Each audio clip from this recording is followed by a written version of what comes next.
works to remove undue burdens isn't about weakening safeguards. It's about making sure the financial system works as intended for the people it serves. Coordination matters too. Businesses should not be caught in the crossfire of conflicting rules, duplicative supervision, or regulatory whiplash. When regulators fail to coordinate, the consequences don't stay in Washington. They show up in higher costs, fewer choices, and less access at the kitchen table. Finally, I want to recognize Treasury's work implementing the GENIUS Act. This framework has the potential to expand dollar dominance, increase global demand for dollar-dominated assets like U.S. Treasuries, reduce systemic risk, and support economic growth and innovation. At the end of the day, affordability, growth, and financial stability must move forward together. For families and small businesses across the country, including back home in South Carolina, that means an economy that is growing, a financial system that is resilient, and policies that keep opportunity within reach. I am confident that our economy will continue to grow and our financial system will remain resilient. Thank you, Mr. Secretary, for being here, and I look forward to your testimony. Ranking Member Warren, you're now recognized for your opening statement. Thank you, Mr. Chairman. So, Secretary Bessent, as one of President Trump's top economic advisors, you have a lot to answer for. Donald Trump campaigned on lowering costs on day one. Those were his words, over and over. But 381 days into his term, Trump's economic policies have driven prices up. Grocery prices are up, electricity prices are up, healthcare prices are up, the cost of building housing is up. President Trump's economic agenda is failing families, but boy, it is working great for Wall Street and Trump's billionaire buddies. There have been massive tax cuts for billionaires. Big bank supervision has been cut to the bone, and sidelining the cops who go after white-collar crime. Meanwhile, middle-class families get the short end of the stick. Unemployment is growing and prices are up. But American families can't even get the basic respect of a straight answer from Team Trump. The president lies about prices being lower when every family who's walked into a grocery store knows that prices are up. Secretary Bessent tells workers that the Trump administration has created a blue-collar boom, while Donald Trump's own Labor Department reports that manufacturing jobs are down by 71,000 since Trump took office. But American families aren't fooled. When Secretary Bessent and President Trump try to tell them that the sky is not blue and that water is not wet, hardworking people know in their pocketbooks just how big those lies are. They also know that Trump and his team don't have any plans to fix what is broken. Secretary Bessent is here today in his role as chair of the Financial Stability Oversight Council.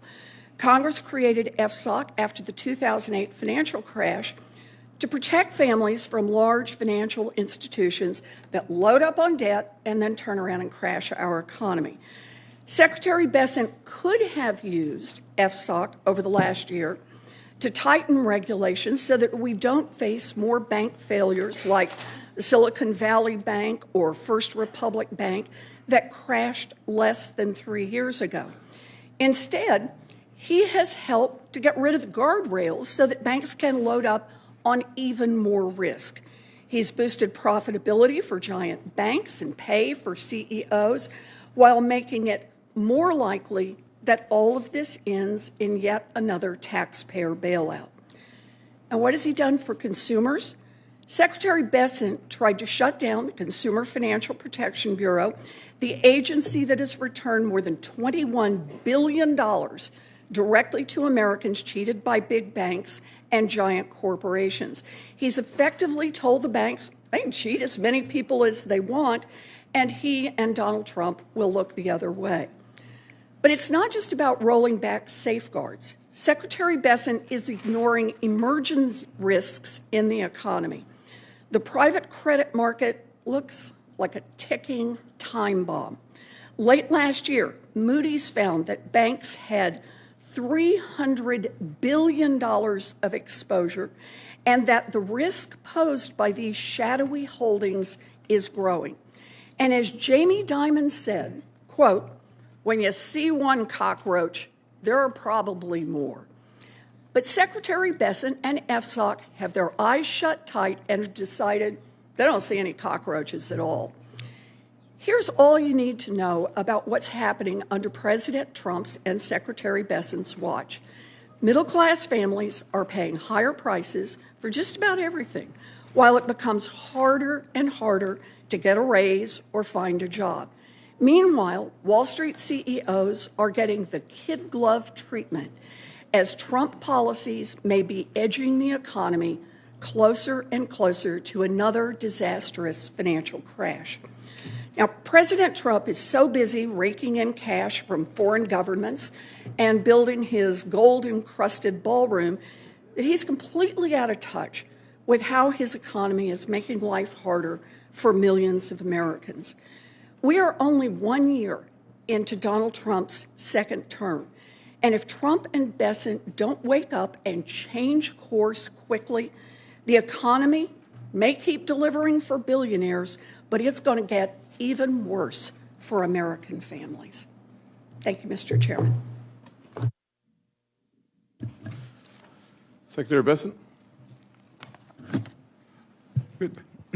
Chairman Scott, Ranking Member Warren, and members of the committee, thank you for inviting me to discuss the Financial Stability Oversight Council's 2025 annual report. This report is the culmination of extensive collaboration among FSOC members. I'd like to thank them for their hard work and dedication in advancing the President's bold vision for a better America.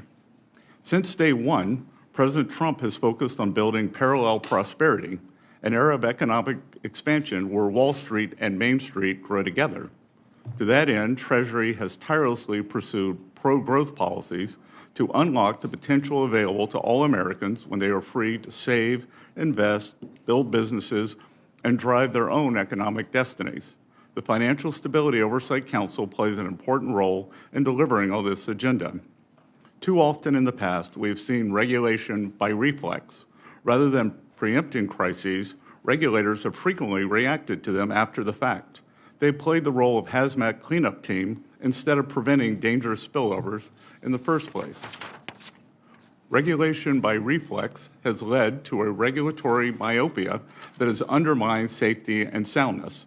Under President Biden, the bank regulators preoccupied themselves with reputation risk, now discredited climate-related financial risk, and other risk, with no clear nexus to safety and soundness. At the same time, they centered supervision on management and other governance matters that distracted examiners and banks' risk managers from the real risk to safety and soundness. The result, predictably, was the second, third, and fourth largest bank failures in U.S. history under his administration. Besides undermining safety and soundness, regulation by reflex has driven excessive regulation. That can lead to economic stagnation, and economic stagnation is itself a threat to financial stability. In calibrating regulations, federal agencies must avoid the temptation to create a zero-risk financial system, which would result in what others have called the stability of the graveyard. FSOC should aim to identify vulnerabilities that could lead to systemic crises and encourage the private sector to mitigate those risks before recommending additional regulation. FSOC should also work with its members to support efforts to avoid or pare back existing regulation that stifles pro-growth lending, capital formation, and innovation. And the best way to achieve these goals is by centering economic growth and economic security at the heart of FSOC's agenda. Promoting economic growth and economic security is essential to ensuring financial stability. Economic growth strengthens households, business and financial institution balance sheets, creating capital buffers that reduce the risk of defaults and financial stress. And economic security reinforces domestic production capacity, raising living standards, while reducing vulnerability to external shocks and supply chain disruptions. FSOC's annual report prioritizes economic growth and economic security accordingly, with a specific focus on our four policy areas: treasury markets, cybersecurity, regulatory modernization, and AI. First, the Council is ensuring that the U.S. Treasury market remains the deepest and most liquid in the world.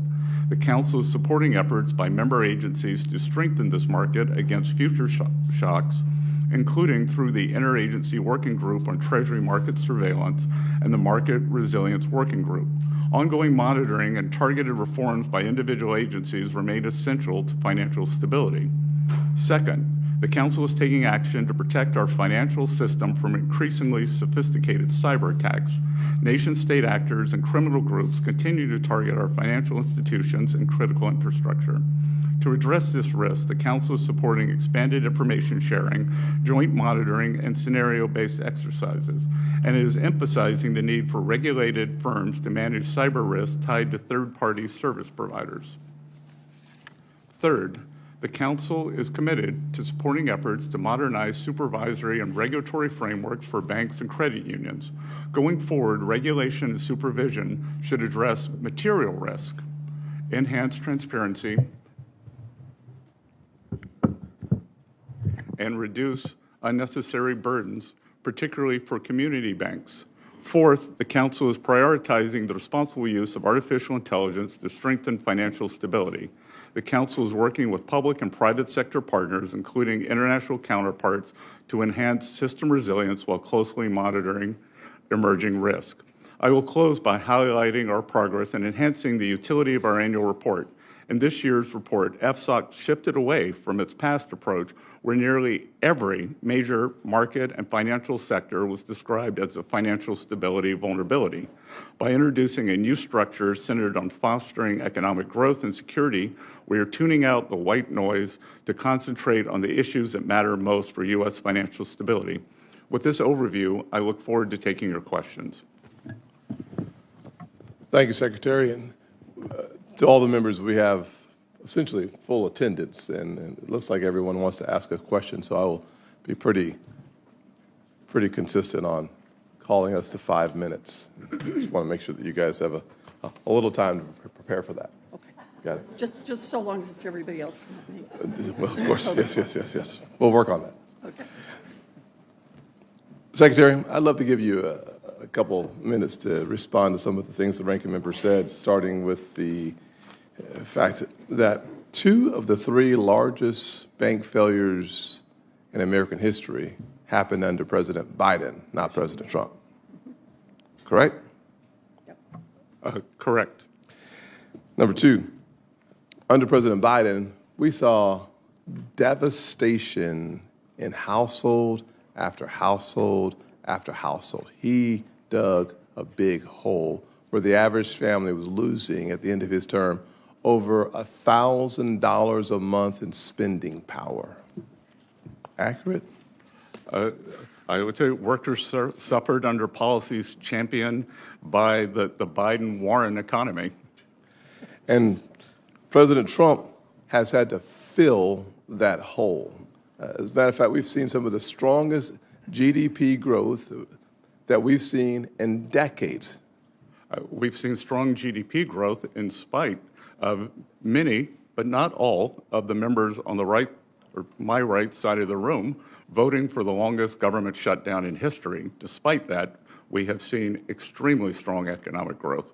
And if you look at the success, and this doesn't get a lot of attention, but let's make sure that it gets more today. If you look at the success of the Working Families Tax Cut Bill, for those folks in blue-collar America, for the folks who are working every single day, sometimes 2 jobs, trying to make sure that their ends meet, when they look at sitting down at the kitchen table, wondering if anyone is paying attention in Washington to the suffering and the challenges around the country in their household, the answer today is absolutely, positively, unequivocally yes. We know that because in the Working Families Tax Cut Bill, we saw tips. If you earn tips in America, your taxes went down significantly. Is that an accurate statement?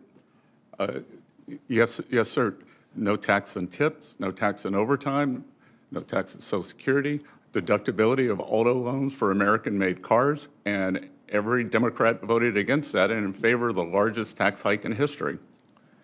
Now, on top of that, because we understand that raising children have never been more expensive. And frankly, if you looked at the attempt of my friends on the left on child care, some of their proposals would have taken child care from average of $15,300 to $29,000 in some of the estimates given by their bill that they wanted to get passed under President Biden.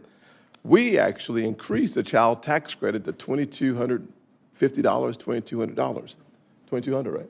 $2,200. So when you compare the two economies and compare the two levels of leadership that we're seeing in great contrast, back-to-back leadership, there's no question that if you're looking for someone focusing on working-class Americans, undeniably, that would be the Trump economy and the Trump administration. Mr. Chairman, during Joe Biden's tenure, CPI was 4.7% on an annualized basis. Cumulative CPI was 21.5%. There was a loss of real purchasing power for working families. Thus far, we've seen an increase in real wages. CPI for 2025 was 2.7%, and we have seen it fall for the past 3 months to 2.1%. And there is an index called Trueflation, which is observed inflation, not measured inflation, which comes with a lag, that just fell below 1%. Wow. I only have a minute left. I'm holding everyone to the same standard, including myself. So here's my probably not my last question, but I'm getting close to the end. When inflation in 2021 hit 9%, bad or good for the American economy? Terrible. Terrible for the American economy, terrible for the American people. Number two, when President Trump has been able to keep inflation under 3%, still heading towards our goal of 2%, much, much better for our economy. And as a result, interest rates have been able to come down consistently. Yes, we've seen the interest rates come down this year, and the 10-year U.S. Treasury had its best year since 2020, when the bond markets and our G7 colleagues actually had rate hikes. We had rate decreases. I only have 10 seconds. At the end of the day, home ownership and affordability is more likely now in the Trump economy than it ever would have been under the Biden economy. Ranking member? Thank you, Mr. Chairman. So for a solid year while he ran for president, Donald Trump promised pretty much every day that he was going to lower costs on day one, if he was elected. Those were his words, not mine. So Secretary Bessent, you are one of the president's top economic advisors. Let's just start with a little truth-telling about the Trump economy 1 year in. Affordability is the top concern for Americans across the country. Donald Trump has called affordability, I want to get this right, a hoax. He's called it a scam. He's called it a con job. You're the Secretary of Treasury. You know the numbers. Is affordability a hoax, a scam, or a con job? Senator, it may be a bit nuanced for you, but what President Trump is referring to is the media saying that the affordability crisis was generated by this administration when it was you and President Biden who destroyed the buying power of the American people. So there is an affordability crisis, and you were front and center in it. So let me make sure that I understand. Donald Trump is not saying that affordability, what's happening to families right now, is a hoax? He is saying that trying to lay the blame at this administration rather than the Biden-Warren economy is a hoax. Okay, so it all happened before he got it. And everything that's happened since then, nothing is a hoax here. 21.5% cumulative inflation. Let me just ask about what's happened in the 1 year that Donald Trump has been president. Last week, President Trump said, quote, "We have the groceries going down." Did grocery prices drop in 2025? Numerous prices have. Did grocery prices drop in 2025? Numerous grocery prices have gone down. I'm sorry. I don't know if you can't hear me. Did grocery prices drop in 2025? Numerous grocery prices have gone down. Some of them. And in fact, we have seen inflation at 2.1% for the past 3 months. Have you seen the Bureau of Labor Statistics, that is Donald Trump's own Bureau of Labor Statistics numbers, that report that grocery prices were 2.4% higher at the end of 2025 than they were at the end of 2024. Trump's own Department of Agriculture has projected that those prices would climb higher in 2026. And under Donald Trump, families are paying more and more for groceries. So if you're just going to insult people by denying the facts that are out there and tell people they're doing great when they're struggling, I think that's just another way to say you don't have a plan to bring down these prices. You're not willing to admit the failures of the Trump administration. Falling, Senator. I will ask you a question in just a sec here. It's not just groceries. The numbers from Trump's own economic agency show that Americans are paying more for utility bills, more for health care, more for housing construction. Families aren't fooled by these lies. Mr. Secretary, you owe it to American families to own up what's going on. And Secretary Bessent, I have one more question for you while I have you here. You ran the search for Donald Trump's Fed chair nominee. And Trump promised, quote, anyone that disagrees with me will never be Fed chairman. Kevin Warsh got the nod last Friday, and then over the weekend, Donald Trump joked that he would sue Mr. Warsh if he failed to lower interest rates. At least, I think it was a joke. But just in case, this should be an easy one, Mr. Secretary. Can you commit right here and now that Trump's Fed nominee, Kevin Warsh, will not be sued, will not be investigated by the Department of Justice if he doesn't cut interest rates exactly the way that Donald Trump wants? That is up to the president. Can you commit that you will? I'm sorry. Can you commit that you will not hold up? He won't be sued if he doesn't drop interest rates. And he won't be criminally investigated. The president also made a joke about you that I won't repeat, Senator Warren. That was the actually, I will. He said he had reservations. You know, if this was a joke, why not just say so? It was a joke, and he made a joke about you too, Senator Warren. Yes, he got a lot of laughs. Got a lot of laughs. Yeah. So I don't know if you want to respond to that. I do want to respond. What I can tell you the American people Mr. are Warsh laughing. is highly qualified. They're the ones who are struggling with affordability. Why don't you tell the nation what you told me, that you held up Chair Powell's renomination? We're going to move on to the next one. Senator Rounds, the floor is yours. Thank you, Mr. Chairman. Mr. Secretary, first of all, thanks for being here and for your service to our nation. I'm going to come back in and talk a little bit on the technical side for just a minute. The FSOC's 2025 annual report recommends that its member agencies use the Council's Artificial Intelligence Working Group to identify regulatory impediments to the responsible adoption of AI by financial institutions. From your perspective, what are the biggest impediments today that prevent banks from adopting AI responsibly, especially for compliance, fraud detection, and risk management? Well, as you know, AI is an exciting and new technology, and there's a great amount of learning to do here. So FSOC, Treasury, the regulatory agencies are working with our private partners to implement in a gradual way robust usage of AI. AI can be a great tool, but we have to also think that AI can be a risk through state and non-state actors. So it is a public-private partnership, and we are pushing very hard across the agencies and at Treasury.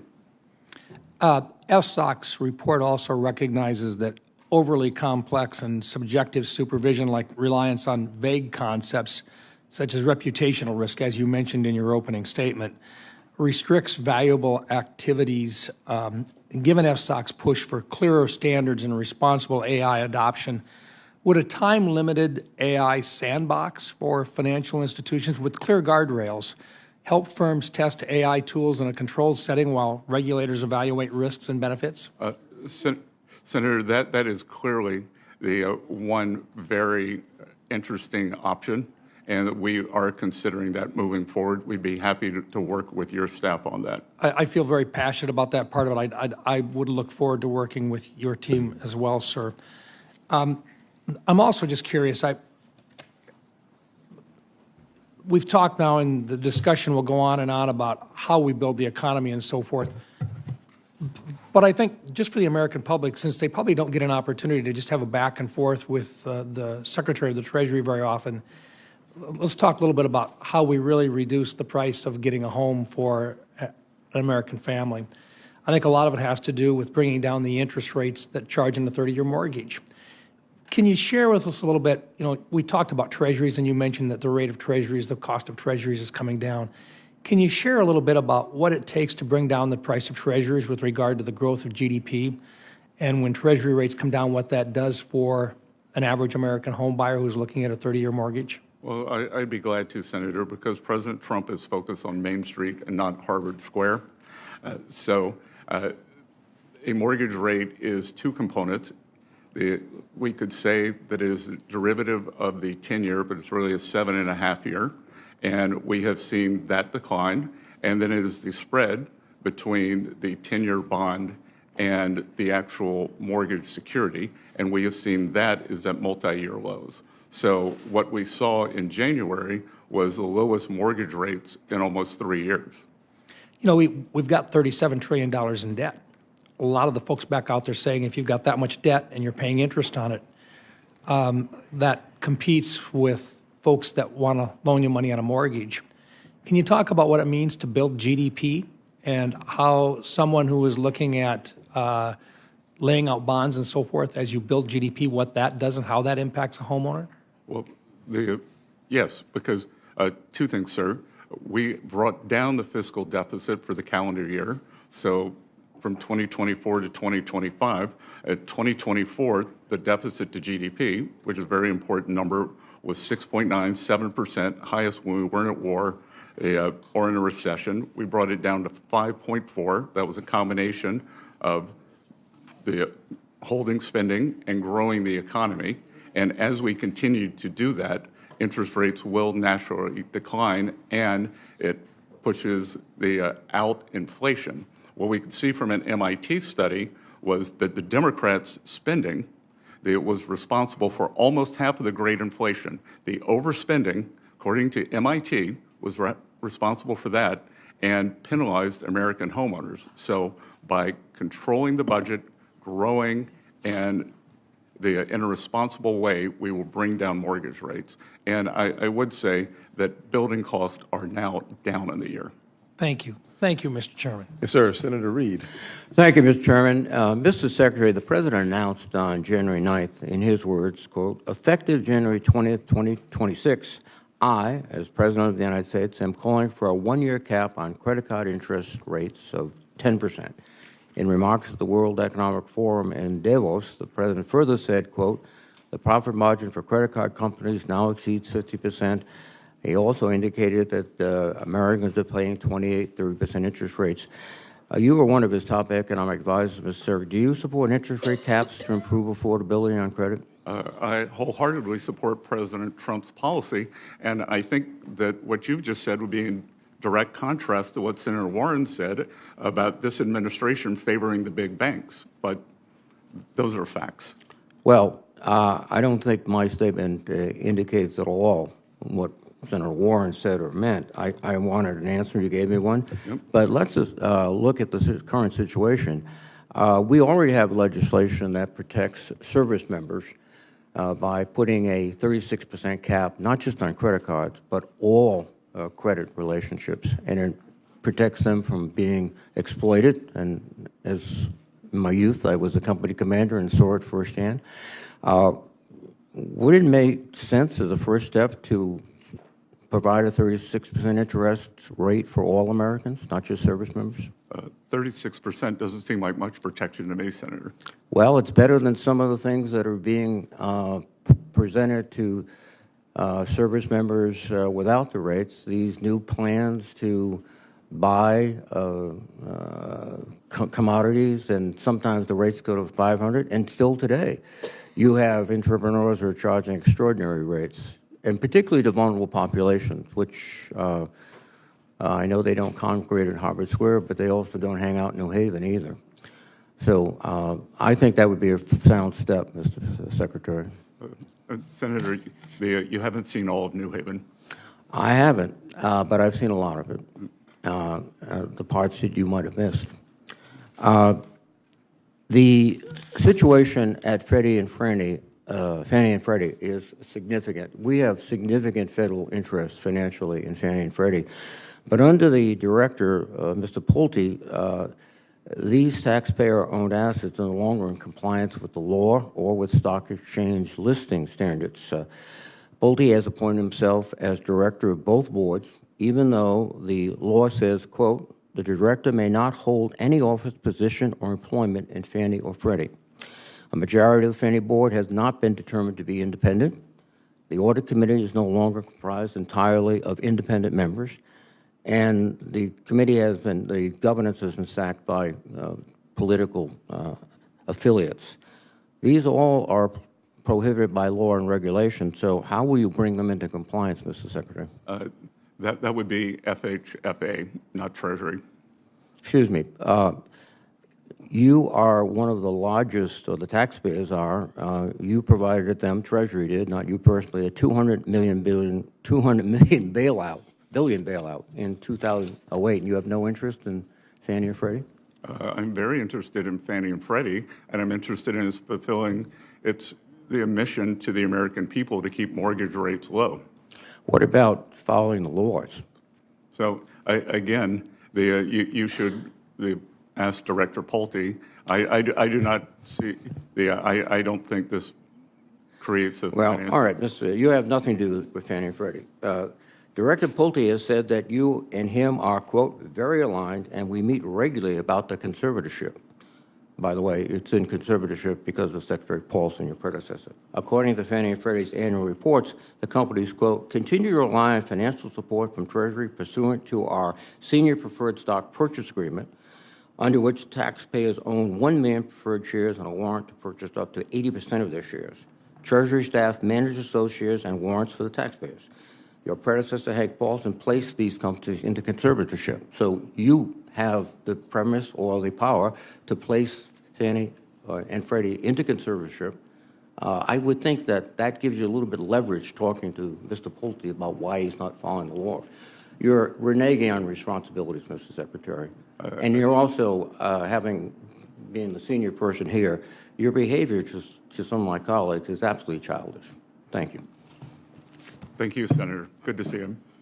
Senator Kennedy. Hello, Mr. Secretary. I'm over here. How are you? Good. Mr. Secretary, as you're also head of the IRS, we've had some tough ice storms. Would you and your colleagues consider an extension on allowing extension to allow people to file taxes a little bit later? Senator, I've been in touch with the governor of the great state of Louisiana, and he and I and my staff are working on that. It is traditional to grant extensions for events like this. Good.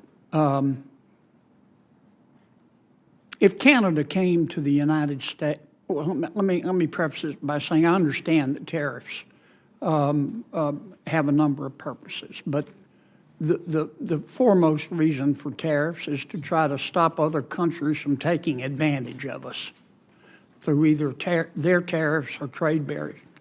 If Canada, for example, came to the United States and said, we're going to zero tariffs in the United States, all of them are off on our end, would you, Mr. President, speaking to our president, go to zero tariffs and then just let Canadian companies and American companies compete on a level playing field?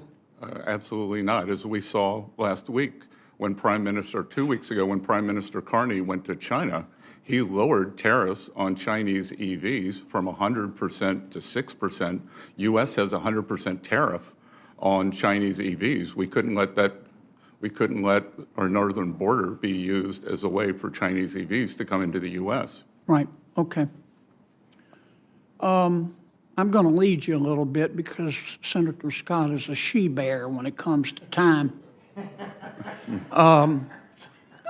The poverty rate, according to the Census Bureau, is 11%, isn't it, in America? I'll take your word, Senator. And that's the Census Bureau defines poverty, is it not? Yes, sir. Is it not true that the Census Bureau, in defining poverty and determining that our poverty rate is 11%, or 36 million Americans, which makes us look bad, only will consider direct cash payments from the federal government to poor people, such as, let's say, SSI payments or TANF payments? Correct. Okay? And isn't it true that the Census Bureau, in determining poverty, doesn't include non-cash payments? It doesn't include Medicaid or food stamps or housing subsidies or refundable tax credits. Isn't that true? That is correct, Senator. Yeah. Now, let me give you an example. Mom, 2 kids, poverty level for her and her kids is $27,000. Mom works part-time. She makes $11,000. According to our Census Bureau, she's poor. She's below the poverty line. But she also receives, she works, I recall I said, makes $11,000 a year. She receives $4,100 in refundable earned income tax credits, $3,400 in refundable child tax credits, which means she gets a check, $9,200 in food stamps, $9,500 in housing subsidies, $900 in utility bill subsidies, $16,000 in Medicaid, $31,000 a year in free school lunches, and $6,000 in TANF payments. If you add that up, that's $64,100 a year, according to math. I'll believe your arithmetic, Senator. Okay.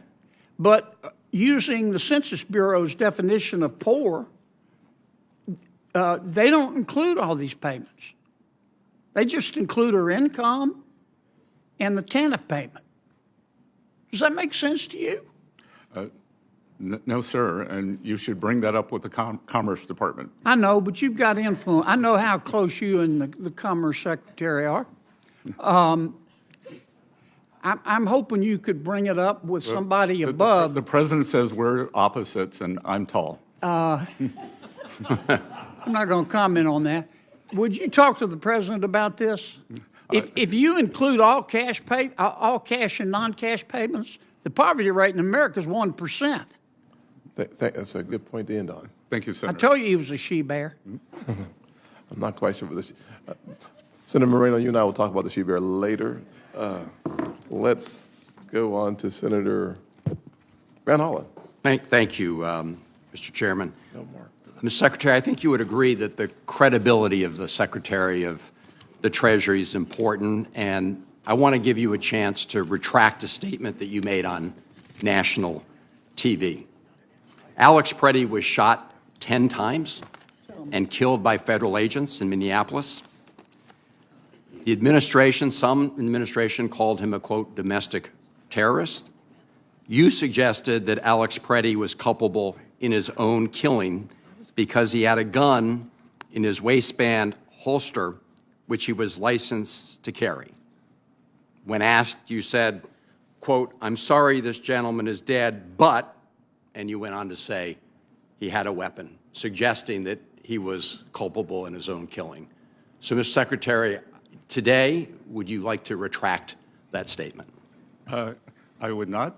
And would you like to express remorse over the death of Ashley Babbitt here in the Capitol? Oh, I have expressed remorse over that. So I've done that, Mr. Secretary. Mr. Secretary, please don't change. So you think, I have other questions, but I actually would have expected you to take this opportunity to rephrase your response to that question. So you think the fact that he legally had a gun justified his killing? I didn't say that at all. You said, do you think he was culpable, partly to blame in his own killing because he had a gun? They did not say that.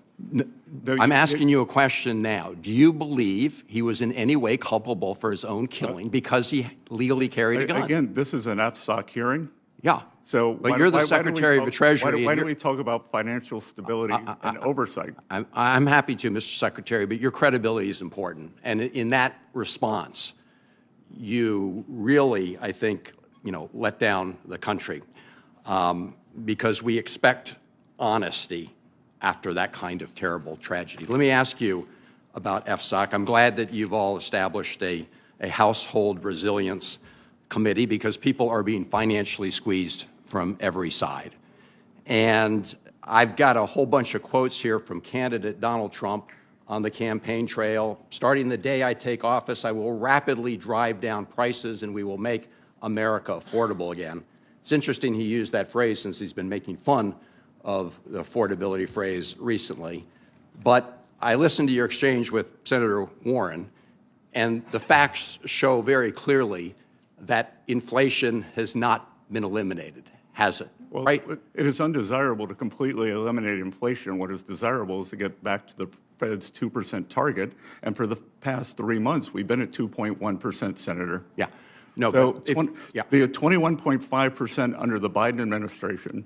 Now, look, Mr. I know how you're playing games. You're doing the aggregate over the Biden administration. The last few months. And you are. No, the number 2.7 is your own number for last year, the year of the Trump administration. So let me ask you. And you're being a deconstructionist and saying day one. And great. Well, I'm just reading the president's own statements. I'm glad you all have the same talking point. Chairman, I ask unanimous consent that these statements be placed in the record.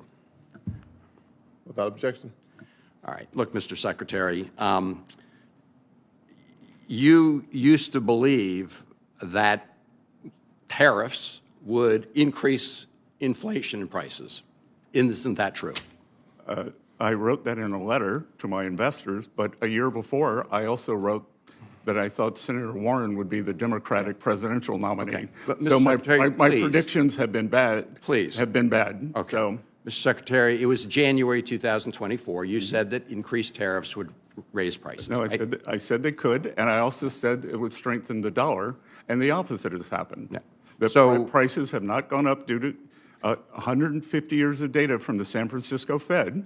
Mr. Secretary, you're cherry picking. You're cherry picking numbers. It is a fact that prices continue to go up. And I understand that is desirable over the long term. I understand that you said just at this hearing that building costs are down. I just want to point out for the record that the National Association of Home Builders said on January 29th, not very long ago, that costs are up. Construction costs account for about 65% of average home prices in 2024.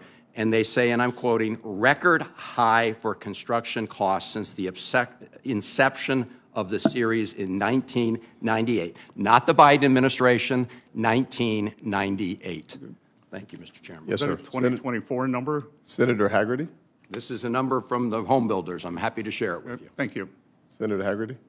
Thank you, Mr. Chairman. Secretary Bessent, it's always great to have you here. Good to see you, Senator. There's not a day that goes by that I don't get someone complimenting on the great work that you and your team are doing at the Department of Treasury. If you'd like an extra moment to respond to Senator Van Hollen, I would be more than welcome to. No, I think he speaks for himself. Okay. Well, Secretary, over the years, excessive and misguided regulation distorted markets and imposed undue cost on the American people. I'm particularly concerned about this dynamic in our banking system. As you and I wrote together in the Wall Street Journal, Dodd-Frank sought to end, quote, too big to fail. But in fact, it created a regulatory environment in which community banks are, quote, too small to succeed. Policy errors have entrenched the dominance of the largest banks and made it even more difficult for community banks, which lack the market-distorting perception of being too big to fail. For smaller banks, the result has been a bloodbath. The U.S. has lost 3,600 community banks since 2010, nearly a 50% decline in the community banks in our state, in our nation. Secretary, I propose bipartisan legislation to increase the deposit insurance limit for non-interest-bearing transaction accounts. This is not a wholesale increase in the deposit insurance limit. It's a narrow reform targeting only non-interest-bearing accounts, typically payroll accounts. How does this bill, this targeted expansion of coverage, fit into the administration's vision for supporting community banks? Senator, as you know, I, along with you, am one of the great, and another member of this committee, they are a great advocate of this because what we have seen is depositors, investors believe that large banks have an implicit guarantee on all of their deposits during a time of crisis, during a stress event. As we saw in March of 2023, deposits flee from small banks because they are not believed to have that implicit guarantee. Mm-hmm. So if we can have an account for which small businesses, normally their payroll accounts, can deposit funds with the surety that they will be returned, then it will stop that deposit beta, allow Main Street to flourish. What we have seen since the great financial crisis, due to overregulation, 50% of community and small banks have disappeared. And that is what is harming Main Street. Yeah. Well, thank you, Mr. Secretary, and I think that's precisely why the National Association of Community Banks have supported my legislation and the legislation you and I wrote about in the Wall Street Journal. Last year, Mr. Secretary, President Trump signed my bill, the Genius Act, into law. Private sector estimates suggest that stablecoin adoption may reach between $1 trillion and $3 trillion by the end of this decade. As you know, the Genius Act requires stablecoins to be backed by high-quality liquid assets such as U.S. Treasuries. How does the U.S. leadership in crypto and stablecoins fit into Treasury's strategy for maintaining the dollar's role in the center of the global financial system? Well, Senator, I want to congratulate you and your colleagues, both sides of the aisle, but thank you for your leadership on this. This can be an important source of funding for the U.S. government as we push down the funding for the U.S. government that helps everyday Americans, whether it is for mortgages, or any other borrowing requirements, keeps taxes low. And we believe that with the U.S. having the safest, soundest, best practices, we can draw in new sources of funding via the stablecoin mechanism. Mm-hmm. If you think about the impact of the passage of the Genius Act, it was a major statement in terms of keeping innovation on shore. And I'd just like to get your perspective in terms of the stability and clarity that we provided with the Genius Act and what that means for keeping innovative capacity here in America. Well, it's innovative capacity in digital assets, and remaining the leader in that is imperative. And what we don't want to have are central bank digital assets, which we are seeing in the rest of the world. And Senator, as you and I have often discussed, we are going to see a choice between American private sector assets with our best practices in regulation, or between central bank digital assets, whether in Europe, whether in China, in the rest of the world. And I think the world is going to choose the U.S. dollar and the private sector well-regulated choice that U.S. stablecoins will provide. Well, I couldn't agree more, and I think that underscores my sensitivity to not undoing ex post facto the good work that we did in Genius. I want to see us put in place international reciprocal regimes that work. I want to increase the demand for U.S. Treasuries as you do, and I'm going to encourage my colleagues to preserve the Genius Act, given all the hard work that went into it. Thank you, Mr. Chairman. Good. Thank you for your leadership, Senator. Thank you, Mr. Secretary.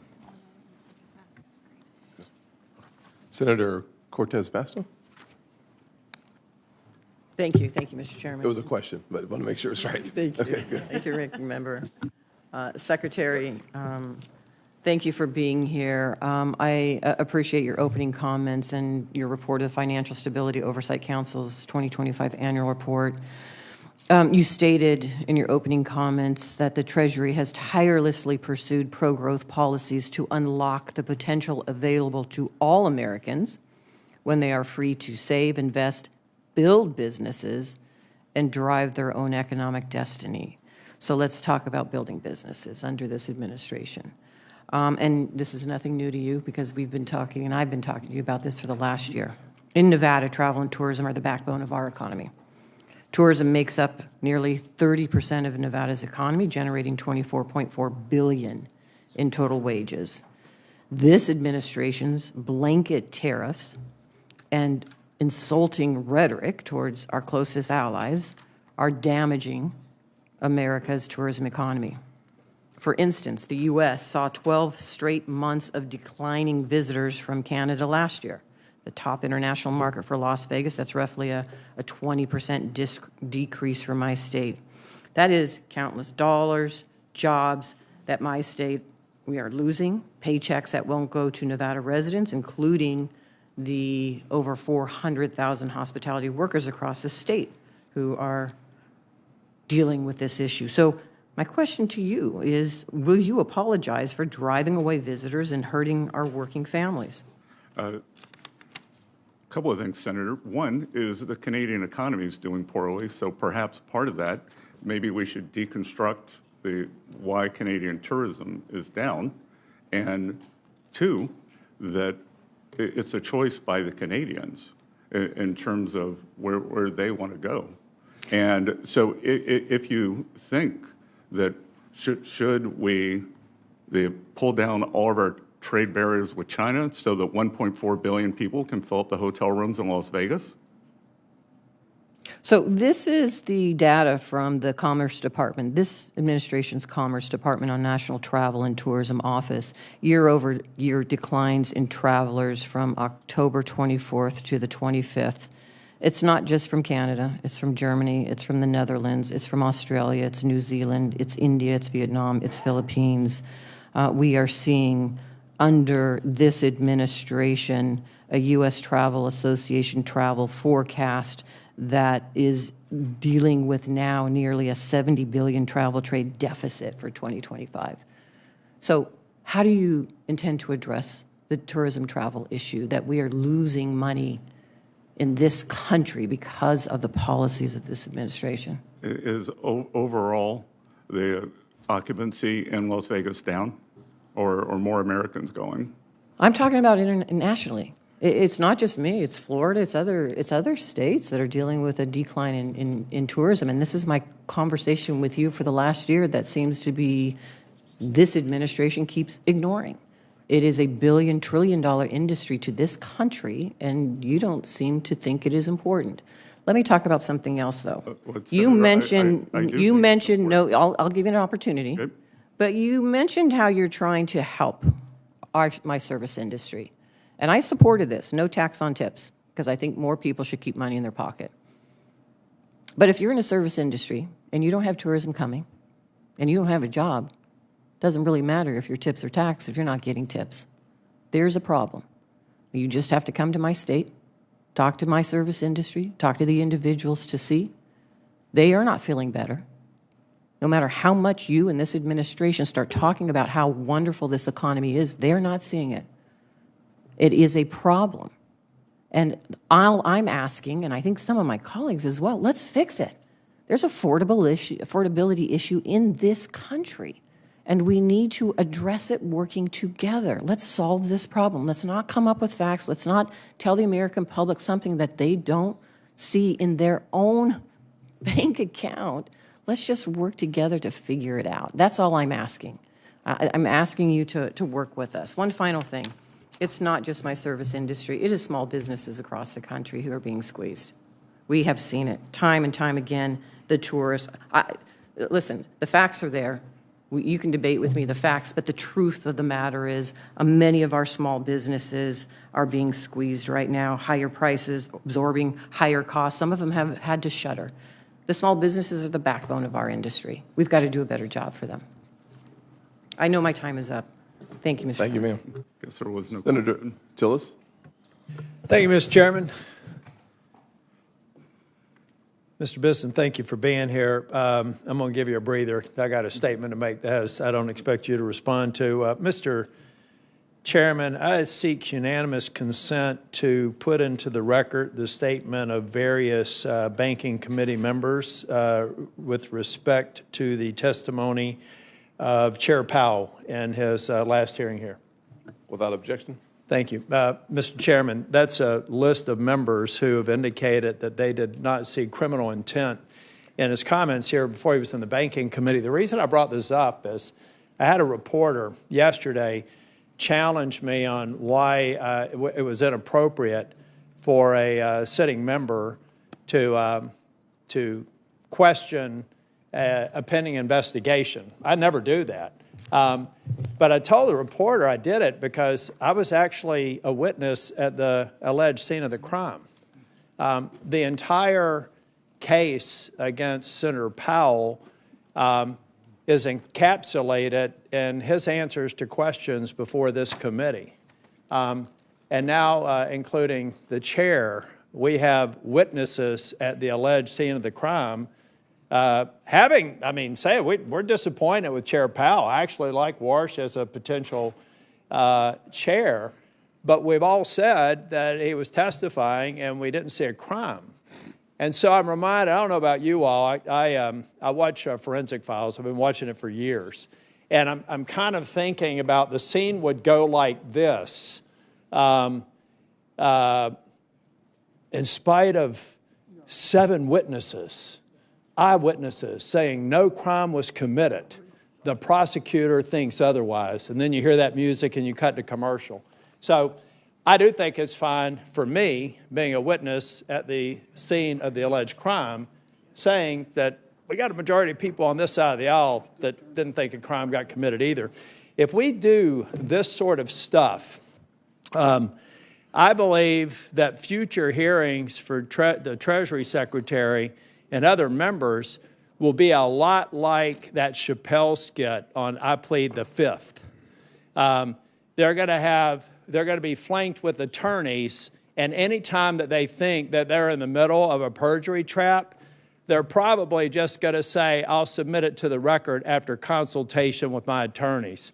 Is that really the way we want oversight to go in the future? I don't expect an answer to the question, but I did want to get that off my chest, so I gave a more fulsome answer to that reporter who asked why it was that I was opining on an active investigation.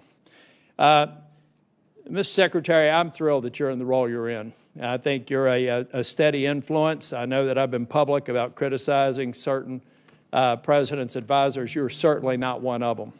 But I do have a question. I actually ran into Senator Warren on the floor, and I said, my goodness, Elizabeth, I call her Elizabeth when we're talking on the floor. I said, you have convinced President Trump to put artificial caps on credit card rates. Good on you. Now, I'm going to do everything I can to kill it, but good on you. I think you even talked to the president about that, right?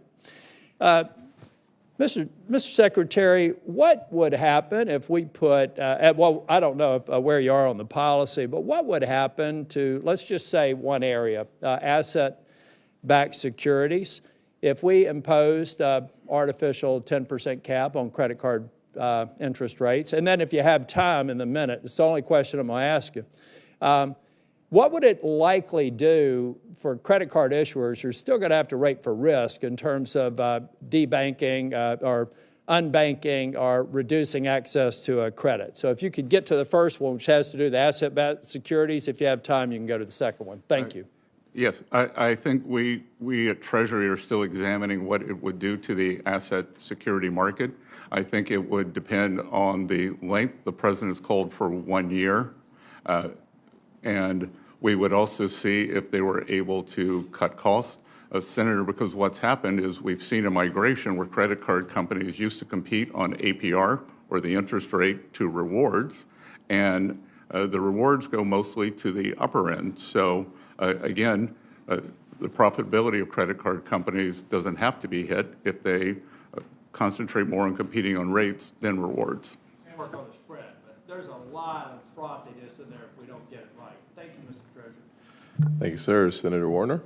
Thank you, Mr. Chairman. And boy, I didn't hear Senator Kennedy this morning, but Senator Tillis, you were like out-Kennedying Kennedy today in terms of your presentation.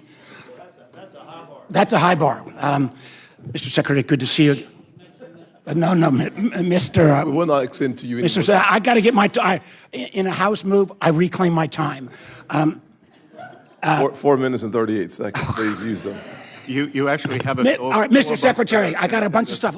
One of the reasons I voted for you, encouraged others, was your support for CDFIs. One of the things I'm really proud of, Senator Crapo and I had an active bipartisan CDFI caucus. And last October, oh my gosh, Senator Crapo got 105 Republican members of Congress, including 8 Republicans on this committee, to say CDFIs, it's a good program. Yet the CDFI fund at $324 million in fiscal year 25, it's now February 26, and none of these funds have been released. And I know we've talked about this. Treasury, I know, works with OMB and some difficulties there. And we're hearing from CDFIs and how this is dramatically affecting. When can we expect those funds to get released? Senator, I can't give you an answer. OMB will decide the terms and the timing of the CDFI apportionments. Mr. Secretary, I got to tell you, you're the Treasury Secretary. You run this program. You had 105 Republicans say we need to get the money out. Well, Senator, unlike the Federal Reserve, I can't print magic money. Well, you sure as heck could call the OMB director and say this is a program that you have legal authority over. It is important. Matter of fact, as we talked about, President Trump, in many ways, I know he's forgotten this, but in 2019 became the godfather of CDFIs. When in the last Trump COVID package, he put $12 billion into this program. So I urge you, please, Mr. Secretary, pick up the phone and call. I know it would be difficult. I wouldn't want to talk to the OMB director either that much, but please talk to him and see if you can get those dollars released. It is so important. And I hope the 8 of my Republican colleagues will at least say, attaboy Warner on this one. Thank you, Mr. Chairman. I reserve my time back. I want to add, I know we're spending a lot. I feel like I'm in crypto hell. I know, Cynthia, I'm welcome to it, and God bless you. And you know, I think, and actually, and I really appreciate what you did on the stablecoins bill. And I think, you know, we got a lot of broad bipartisan support. At least many of us, I think all of my Republicans and many of my Democratic friends agree we want these products built in America. Crypto's here to stay, and we need clear rules of the road. And stablecoin was simple compared to market structure.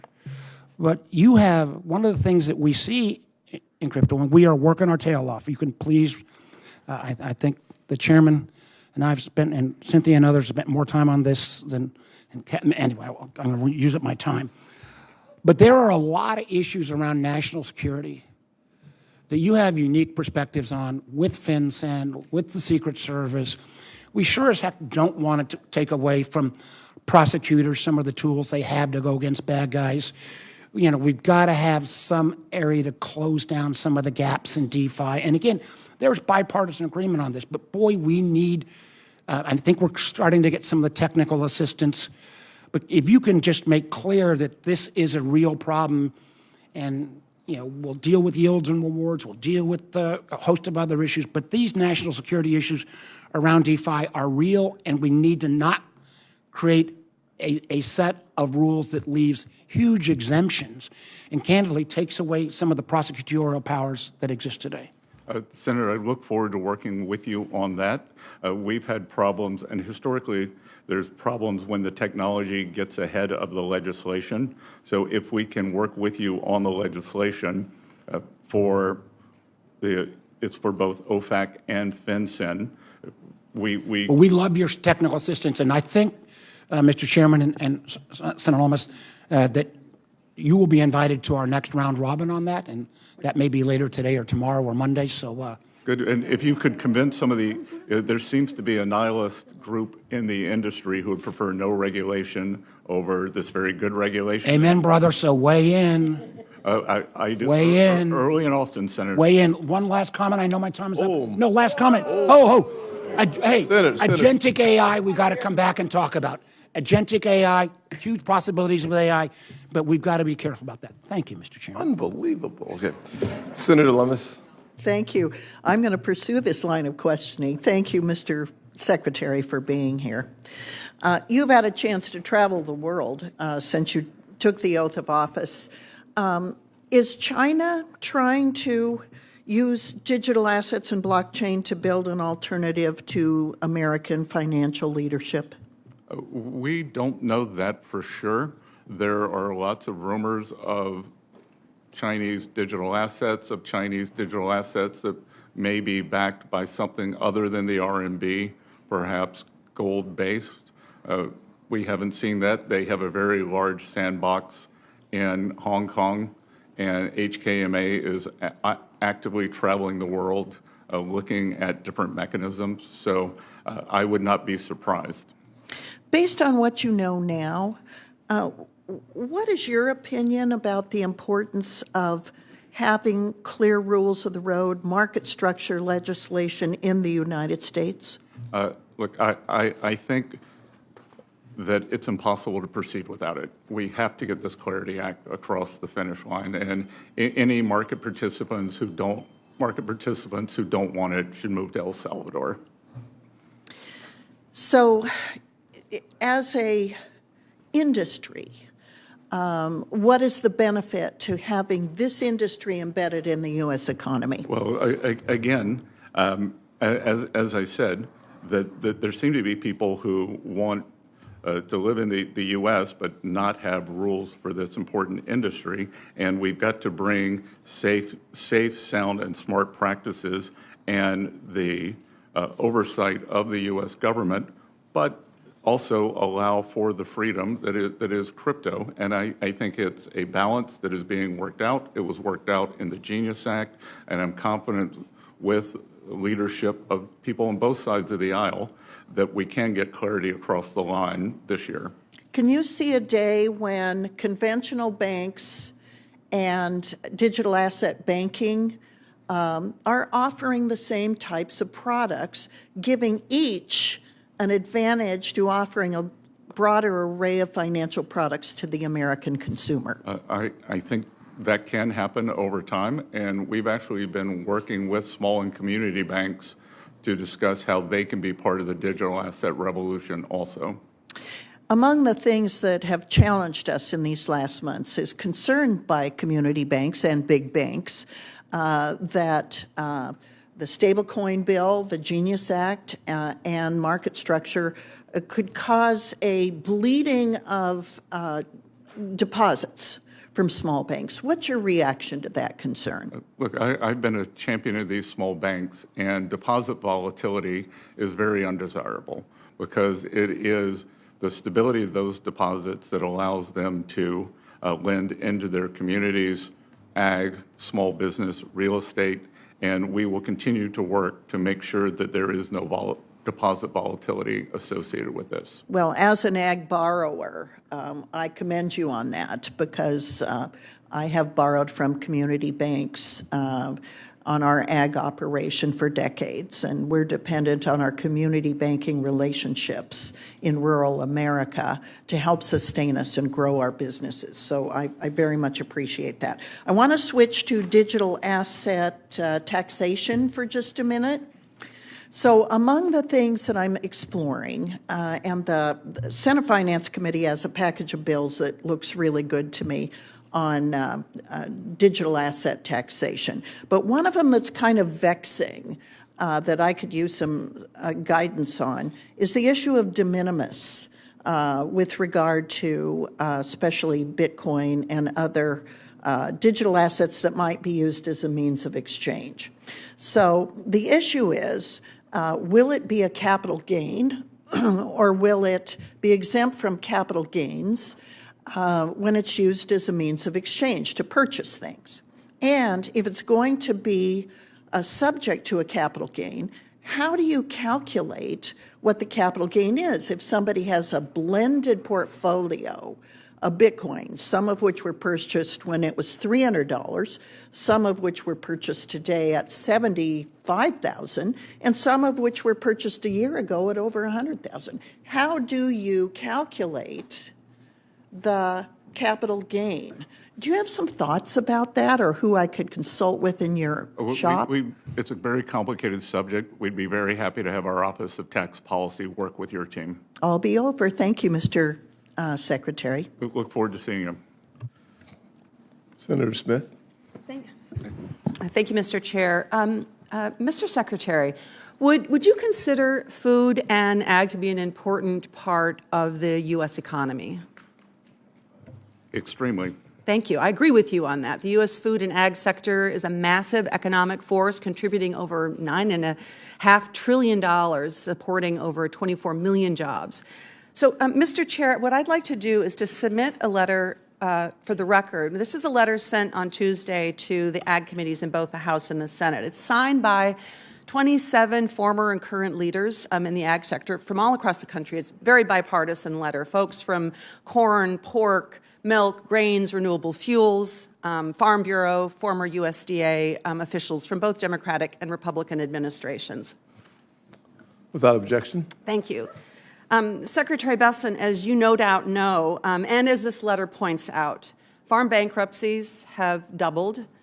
Barely half of all farms are profitable this year. The U.S. is running an historic agriculture trade deficit, which is a sharp reversal from record surpluses. And farmers are paying higher prices for everything, from health care to farm inputs, grocery, and utility bills. And I want to just read you a piece of this letter, which says, consider the impact of the China trade war on soybeans alone. In 2018, when the China tariffs were initially proposed, whole U.S. soybean exports represented 47% of the world market. Today, it's down to just 24.4%. The letter goes on. So, Secretary Bessent, my question for you is, when can farmers expect this turbulence and this chaos to stop and input prices to begin to stabilize or at least come down for them? Well, Senator, as you know, input prices spiked under the Biden administration. And Secretary Bessent, when can we expect? Again, it's market-based, and as someone who, until the end of last year, was involved in the ag sector, I can tell you it was a record harvest. So it is a problem of abundance, but costs are up. We are working to bring the costs down. Input costs are up, I believe, Mr. Secretary, in large part because tariffs are driving those costs up. And this is causing massive uncertainty and chaos in the farm sector, which is really hurting many farmers in my state and around the country. Senator, it was very unfortunate that the Chinese decided to use our grape farmers, soybean farmers, as a pawn in trade negotiations. We have the administrations come out with a $12 billion package, and we have guarantees from the Chinese. They bought $12 billion of soybeans just since October.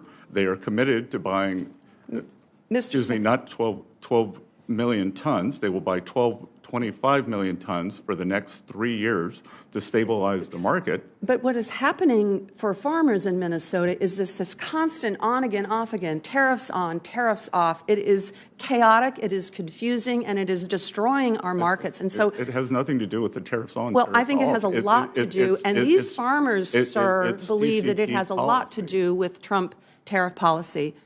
I want to just, Mr. Chair, if I may, before I close, I want to link this conversation to some of the challenges that are happening in the ag sector and the larger economic challenges in Minnesota caused by the immigration action that is happening in Minnesota right now. Because the truth is that ag country is heavily impacted by this.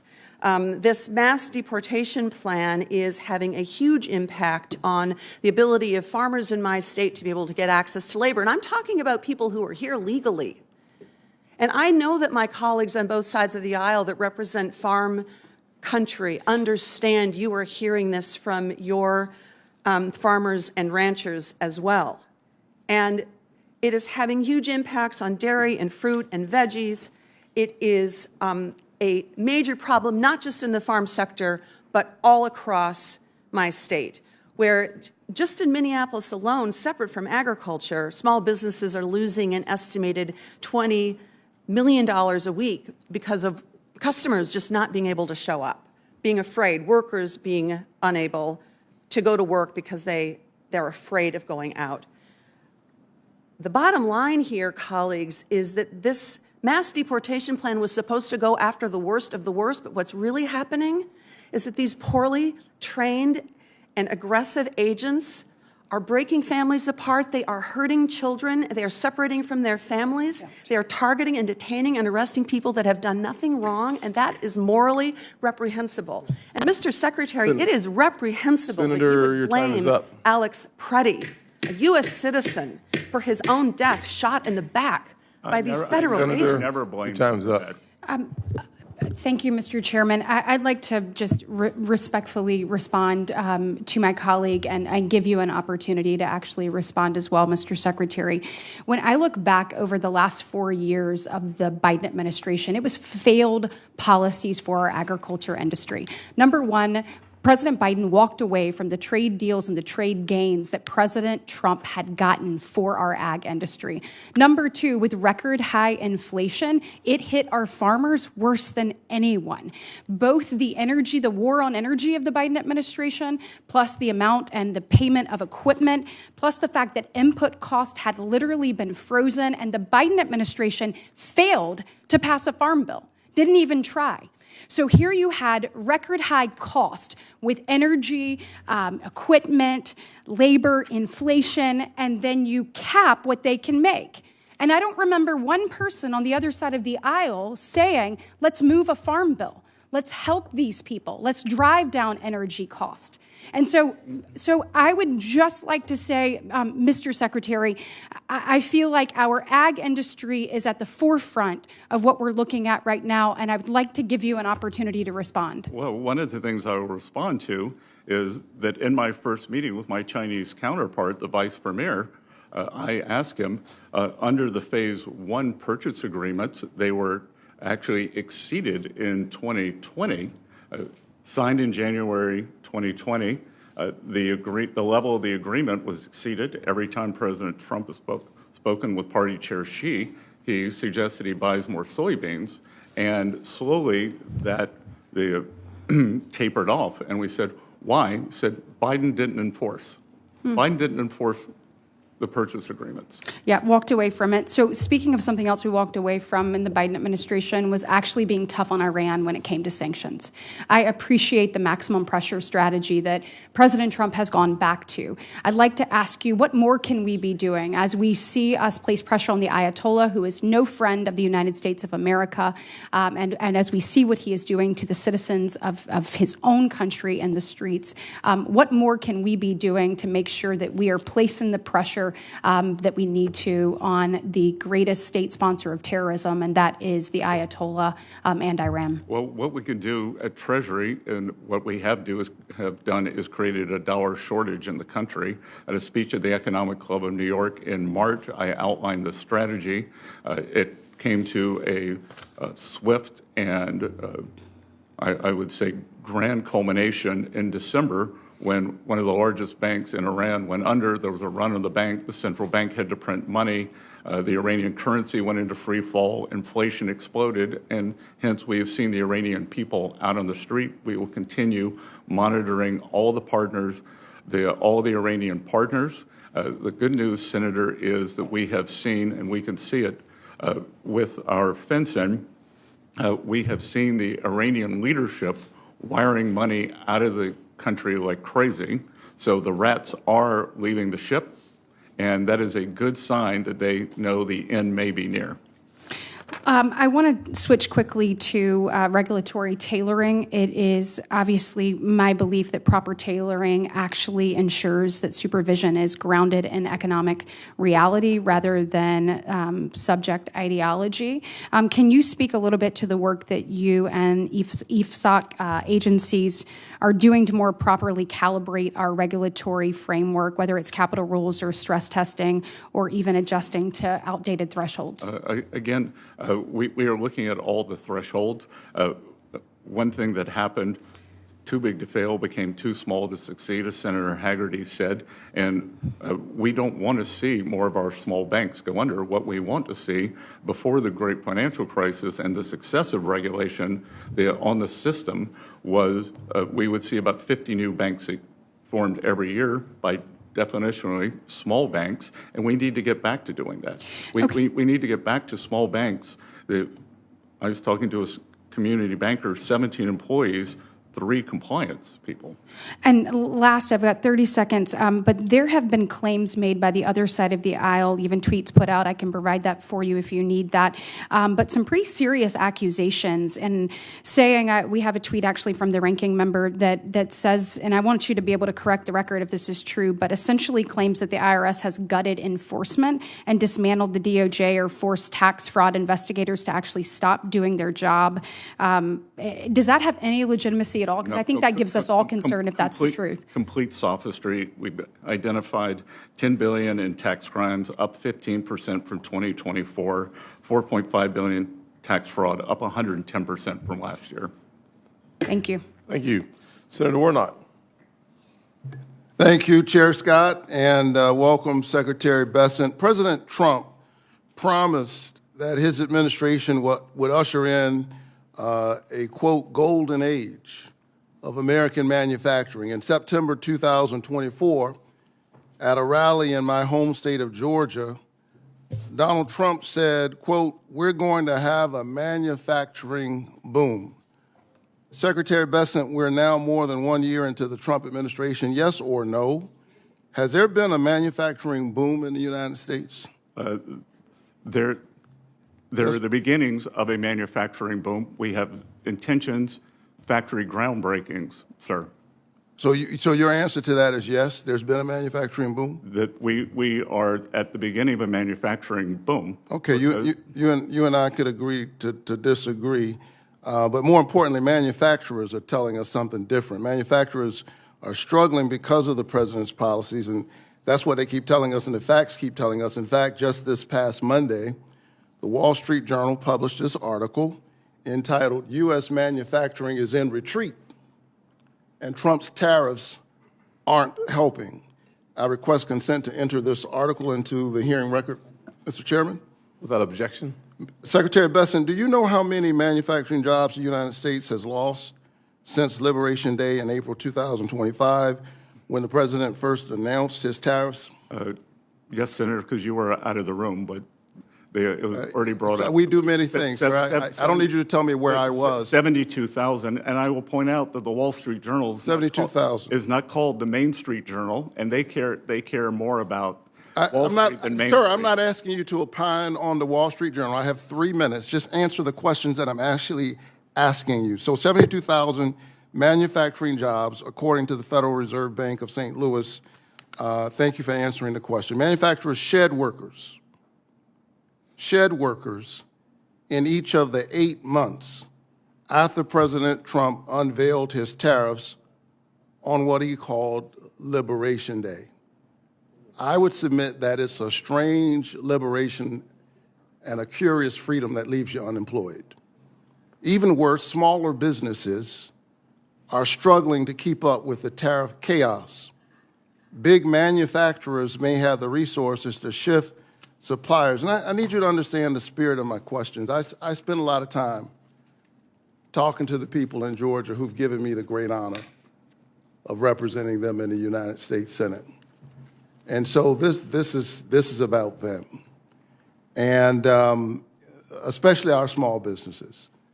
They don't have the ear of the president. They don't have access to Mar-a-Lago. And so they're not able to insulate their company from the worst of the tariffs. Secretary Bessent, small businesses without the same resources or unfettered access to the president, what should those businesses do for the relief if they can't get into Mar-a-Lago? Again, sir, small business confidence is up, and we are seeing that the one big beautiful bill gives the full expensing for equipment, factories, and ag structures. They are telling us that it's more expensive to make basic things. We are moving in the wrong direction. The facts don't lie. The president lies often, but the facts don't lie. In fact, if you're saying we're at the beginning, basically your answer to those small businesses is wait a little while. Is that the answer? That a year from you ask about manufacturing. That's right. So I'm asking you. And I am saying. I'm asking you about this manufacturing boom. Will we see something different a year from now? We are going to see it. I was just in my home state, Senator Scott's state, South Carolina, that we are seeing a boom there. And I believe Georgia has very good pro-business policies. I'm sure you will see a boom there also. The factory build intentions are quite high. I'll tell you what I see. I see, as I talk to folks, that it's more expensive to build things in America. I see that we've lost 72,000 jobs a year into this administration. We've lost manufacturing jobs every month since he called for Liberation Day. And meanwhile, folks who are working in these small businesses trying to make their lives work, they're seeing higher costs. They're seeing their costs go up for groceries. They're seeing their costs go up for electricity. They're seeing their costs go up for health care. And I think the American people are still waiting for a solution. So far, we haven't seen one coming out of this Trump tariffs regime. The Baptist preacher is done, and I have no time left. Thank you very much, Mr. Secretary. Inflation. Senator Ricketts. Thank you very much, Chairman Scott and Ranking Member Warren, for this hearing, and Secretary Bessent. Thanks very much for being here. Appreciate it. Good to see you, Senator. Good seeing you. And I want to thank you and commend you for updating the 45Z clean fuel production credit. That is very important, so thank you very much for getting that out. Your guidance incorporates what we put in the Working Families Tax Cut. Remember, that's how we rebranded the One Big Beautiful Bill, and supports Nebraska farmers and biofuel producers. So that's really, really important. It also ensures that feedstocks from faraway countries will not be allowed to get that credit, which means American taxpayer dollars will stay here in America. That was very important. So Secretary Bessent, appreciate that. Also, want to just comment on one of my colleagues from the other side of the aisle talking about the ag economy. I would note that under the Biden administration, we had 4 years in a row of agricultural trade deficits because the Biden administration was the first administration, going back to Jimmy Carter, not to sign a major trade deal. And that is one of the reasons why we have such a hard problem, or a hard time right now in the ag. And in fact, when talking about input prices, under the Biden administration, June of 2022, diesel hit $5.75. Now it's at $3.52. So again, we need to address the issues to help our farm economy out. But a lot of the seeds of this was started in the Biden administration. I also want to thank you for presenting FSOC's 2025 annual report. In that, one of the things that perhaps you already touched upon, and if I'm repeating myself, please forgive me, or repeating what's happening, forgive me, but the Biden administration, under the Biden administration, then Secretary Yellen, actually undid all the good work of the Trump administration in 2019's FSOC when they changed the activity-based designation guidance. Yellen replaced it with her own guidance that was turning a last resort safeguard into a tool that could be weaponized and stifle innovation and restrict access to capital that would grow our economy. A little over 2 years ago, I sent a letter to then Secretary Yellen about how the 2023 entity-based designation guidance was misguided, lacked evidentiary support, and increased the likelihood of market distortions. Secretary Bessent, do you agree with the characterizations of the 2023 guidance that could do all these things, could cause market distortions? I believe in the activity-based guidance, and we are moving back to that, Senator. Great. And Senator, if I could just point out that FSOC under Secretary Yellen, 2 weeks before the three of the largest bank failures in U.S. history, many of them due to bond market portfolios, identified climate as the biggest risk to financial stability. They had not over-leveraged bond portfolios. Seems like misplaced priorities given a financial service sector. Secretary Yellen rolled out her new guidance, and then she stripped out the cost-benefit analysis of it. In your view, does cost-benefit analysis matter in evaluating to use FSOC's SIFI designation authority? Again, sir, without that, why would you do it? What is your view on the activity-based designation approach that was developed through the transparent and methodical process done in 2019? We are readopting it, and we believe it is fulsome, robust, and smart-minded. Great. Thank you very much, Secretary. Thanks to President Trump's leadership and your steady hand at the Department of Treasury, the United States economy is doing very well. I think the GDP growth in the last quarter, third quarter, was 4.4% annualized in 2025. Labor markets remain resilient. The unemployment rate is 1.2% below historical average. Inflation is down from the highs of the 40-year high Biden administration, decreasing some 70% from the peak in the Biden administration. American markets are strong. We saw the largest tax cut in history signed into law, allowing us to avoid a $4.2 trillion tax increase. We've got no tax on tips, no tax on overtime. 88% of seniors will not pay federal income tax. The average refund is supposed to be $1,000 higher this year. And the average Nebraska family will avoid a $2,400 tax increase. Yet, despite all this progress, we're seeing consumer confidence is not really rebounding the way that the economy seems to be. In your opinion, what more can we in the Senate be doing with regard to consumer confidence and making, obviously we had 40-year high inflation under the Biden administration, but what more can we be doing in the Senate to be able to help out with confidence of consumers? Other than telling consumers to turn off MSNBC, because a large part of it is a survey problem where Democrats vote very low, Republicans are more realistic, and then we end up what we're seeing. Senator Kim's time. Yep. I appreciate your comments.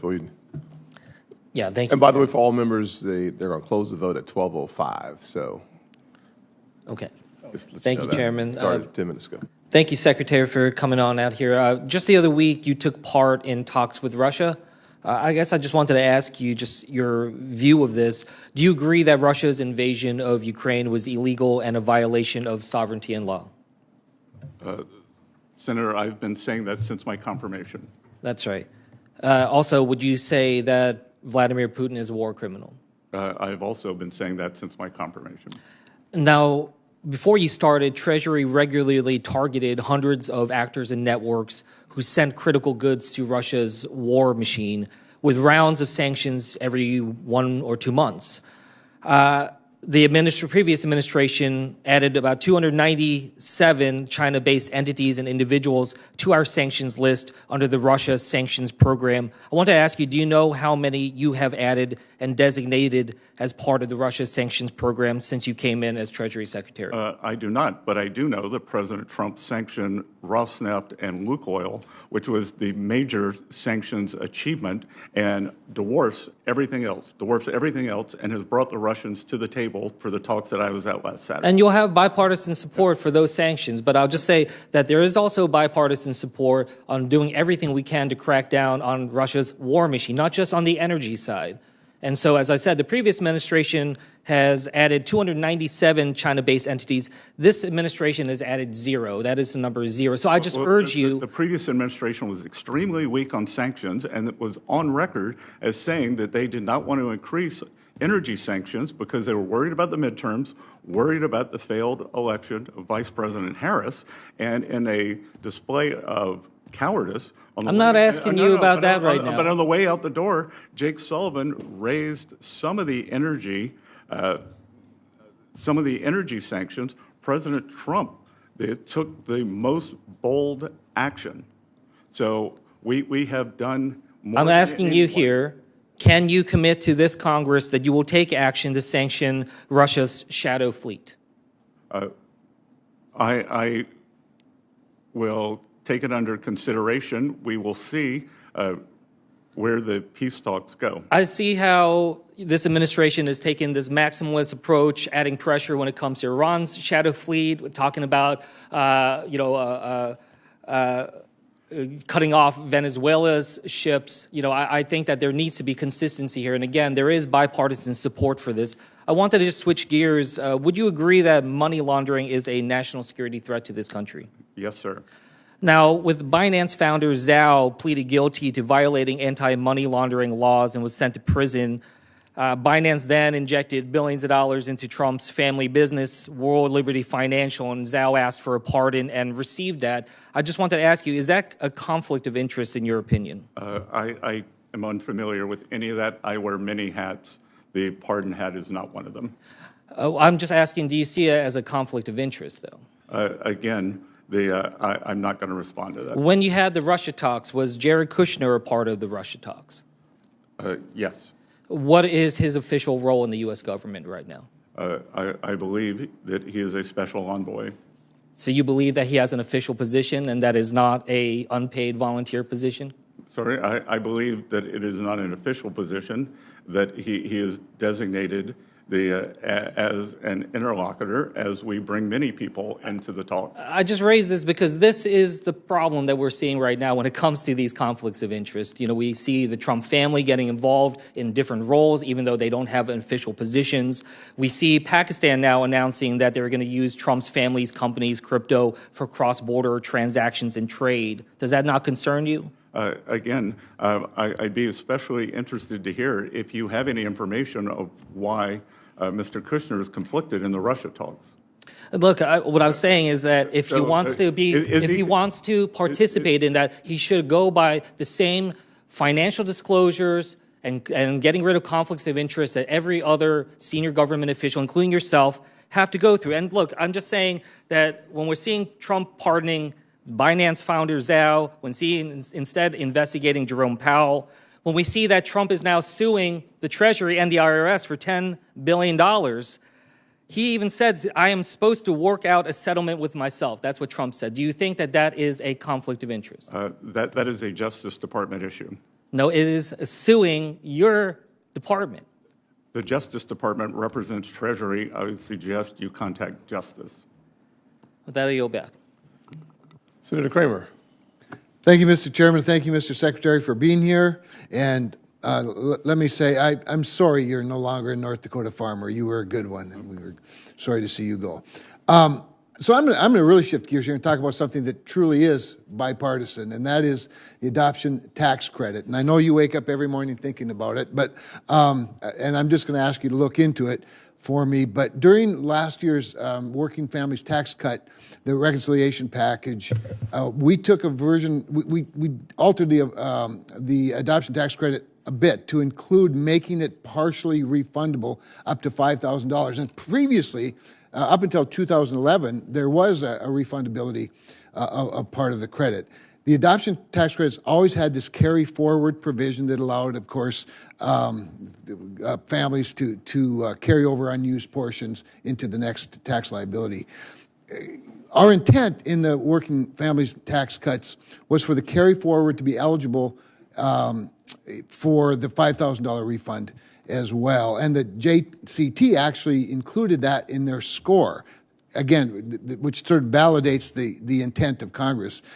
However, the IRS is interpreting the language to mean that the carry forward is not eligible, affecting, of course, the adopted families from 2020 through 2024. What the IRS did is they interpret the effective date of December 31st, 2024, the same way Congress intended. But there's a big difference now between Congress's intent here and the IRS's interpretation of it.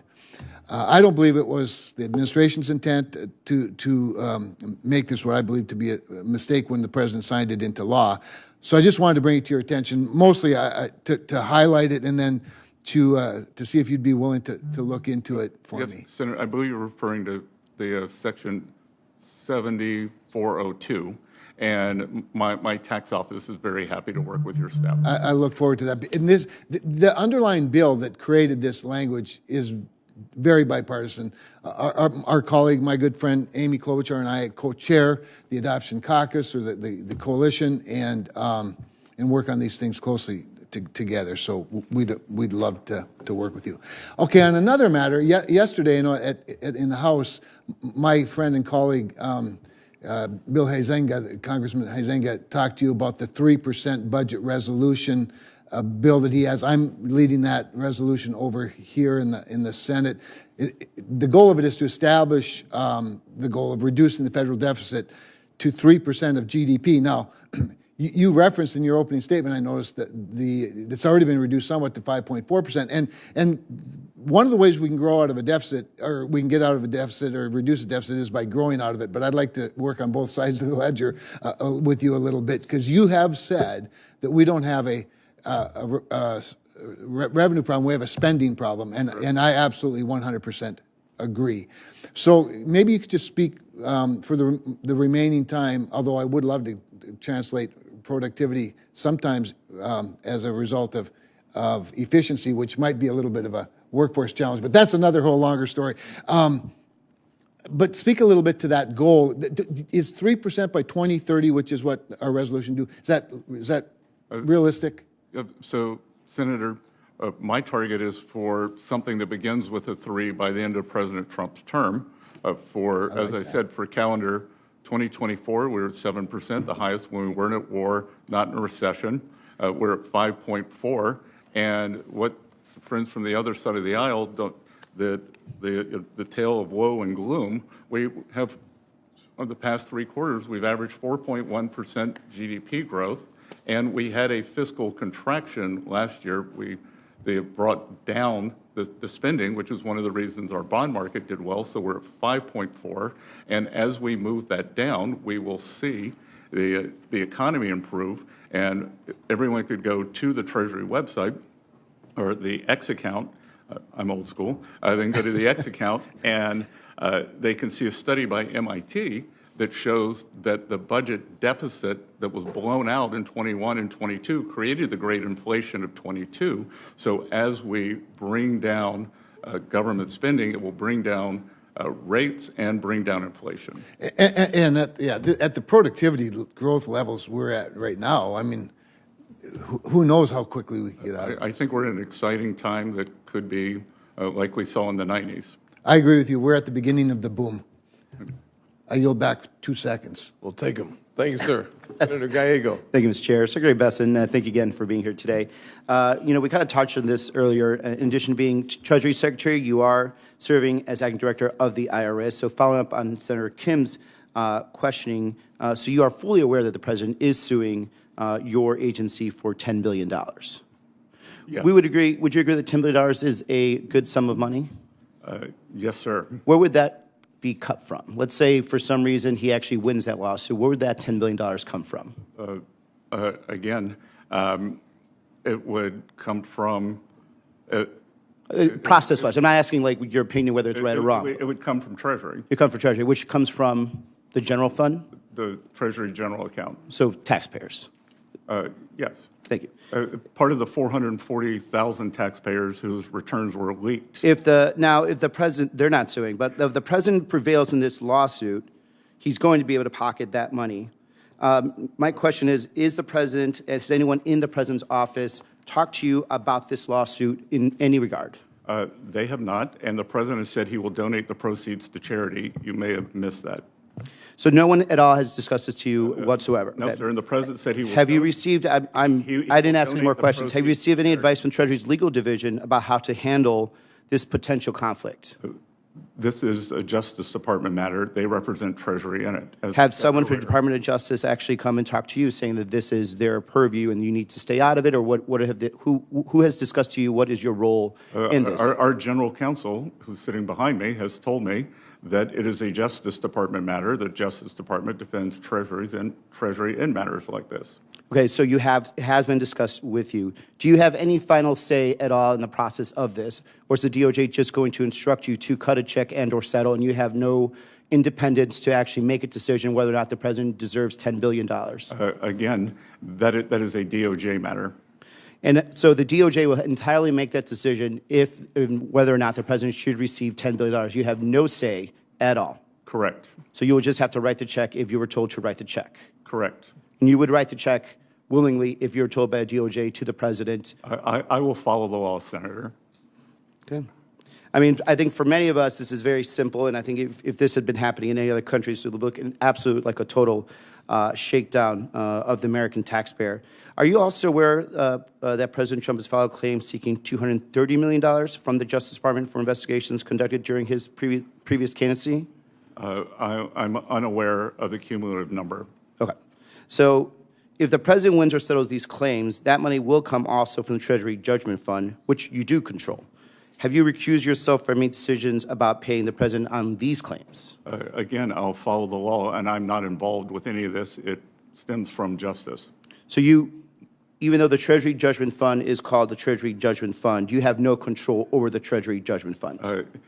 We act as paymaster. So you will sign it then? Sorry? You will sign the check then? If you're a paymaster, you'd be the person's signature is to the Treasury Judgment Fund.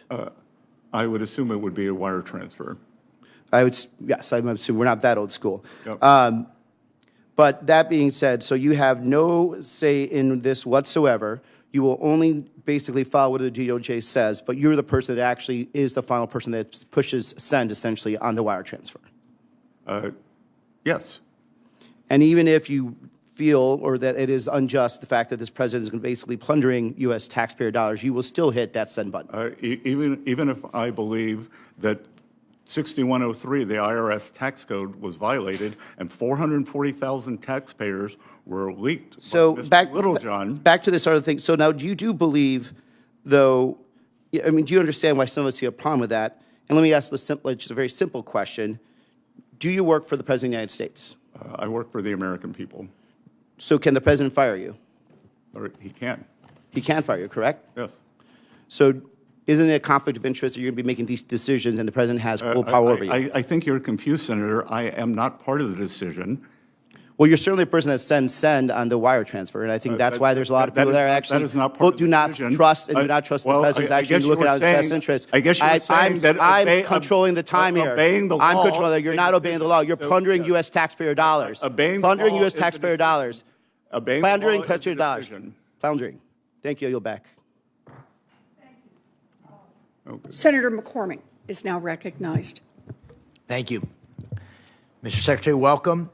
In Pennsylvania, we're fortunate to have abundant energy resources, as you know, when you attended our summit, a skilled workforce, and world-class universities.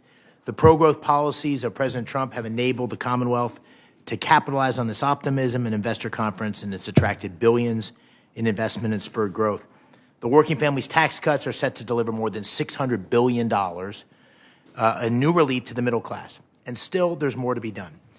Permitting reform, for example, would unlock billions, perhaps trillions of dollars that sits on the sideline right now.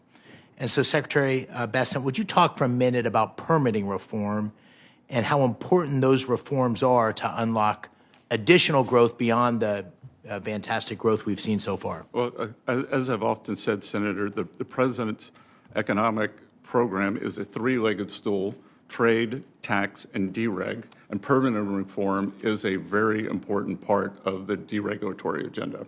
And as we've seen, more supply also pushes down inflation and increases economic growth. I think it is the deregulatory agenda is the most unsung part of the president's agenda. Yeah, I couldn't agree more with that. And, there's going to be a big push, I think, from the Senate. There's already been legislation in the House. And, Mr. Secretary, looking forward to your support for a permitting reform package, which I think could really stimulate further the president's agenda. Second question, the working families tax cuts also created Trump accounts, a new tool, creative, sort of really remarkable moment to support families and build wealth for the next generation. Can you talk just for a minute about the motivation for the program and what do you think this is going to be able to accomplish? Senator, 38% of American households do not have any exposure to the U.S. equity market. So for the next 4 years, as a $1,000 seed investment is made to all newborns, it will bring them into the system and set them on a path. There can be contributions from family members, from employers, from philanthropies, from philanthropists, and we believe that over 20 states will do this. So it is going to, over time, allow all families to have a share of the great American innovation and growth economy. You know, as people I meet in Pennsylvania hear about this and understand what it means for their kids, their families, I mean, it's a really incredible step, and I hope it's something we can really formalize and make part of not just this great administration, but future ones. Well, I think too, Senator, and thank you for your leadership on this, that I have been a longtime advocate of financial literacy, and I think that this will be a real-time experiment in financial literacy as the families, as the children are able to look at their accounts on their phone and be part of this growth. I think that it will become very real and engaging for them. Yeah, I agree. final question is, you know that the trajectory of U.S. debt is unsustainable. Net interest payments alone account for 14% of total government spending, and higher debt levels combined with high interest rates put upward pressure on the cost to service our debt. Further, $10 trillion of government debt will mature over the next year and roll over, which is a little less than a third, I guess, of debt outstanding. Can you discuss briefly the conditions in the U.S. Treasury market and the trends you're monitoring as we enter this period? Senator, thus far the market has been very resilient. We've had some of our best auctions in a long time this year. We're seeing very good foreign demand. But as you said, the trajectory, we have to get it back under control. As I talked earlier, we need to get back to something with a 3 in front of it in terms of deficit to GDP. Reason I came out from behind my desk was I was worried that many people, especially as Vice President Harris was campaigning, wanted to go into a European-style social democracy, low growth, raise taxes, growth lower, more taxes, unsustainable debt. So that's why at FSOC, we are focused on growth as as desirable, but also a lack of growth as a financial stability risk. Good. I don't have time for a final question, but I will just say I want to compliment you and the administration, and OFAC in particular, for the maximum pressure campaign on Iran and what that means for supporting freedom in Iran. So thank you for that. Thank you, your team. Thank you. Senator Blunt Rochester. Thank you, Ranking Member Warren and Mr. Secretary, for your presentation of the 2025 annual report.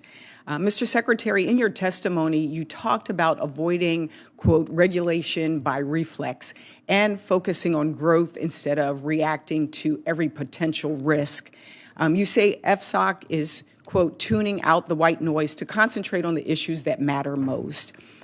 From my constituent calls and emails and conversations, I know for most families, they don't experience economic policy as white noise.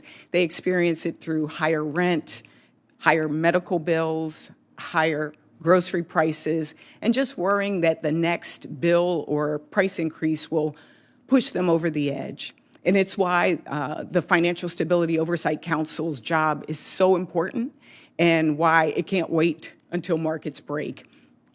Its job is to spot problems early before families pay the price. Housing-related risks have been showing up for decades. On this committee, we've worked on the road to housing in a bipartisan way.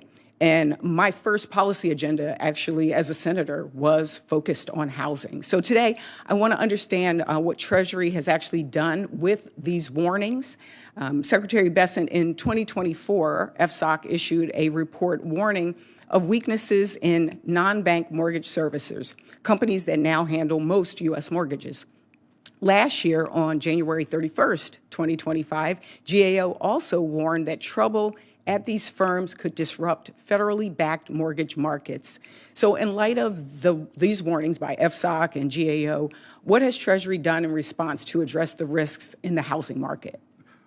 Well, that was the Yellen Treasury, and they said that everything was a risk.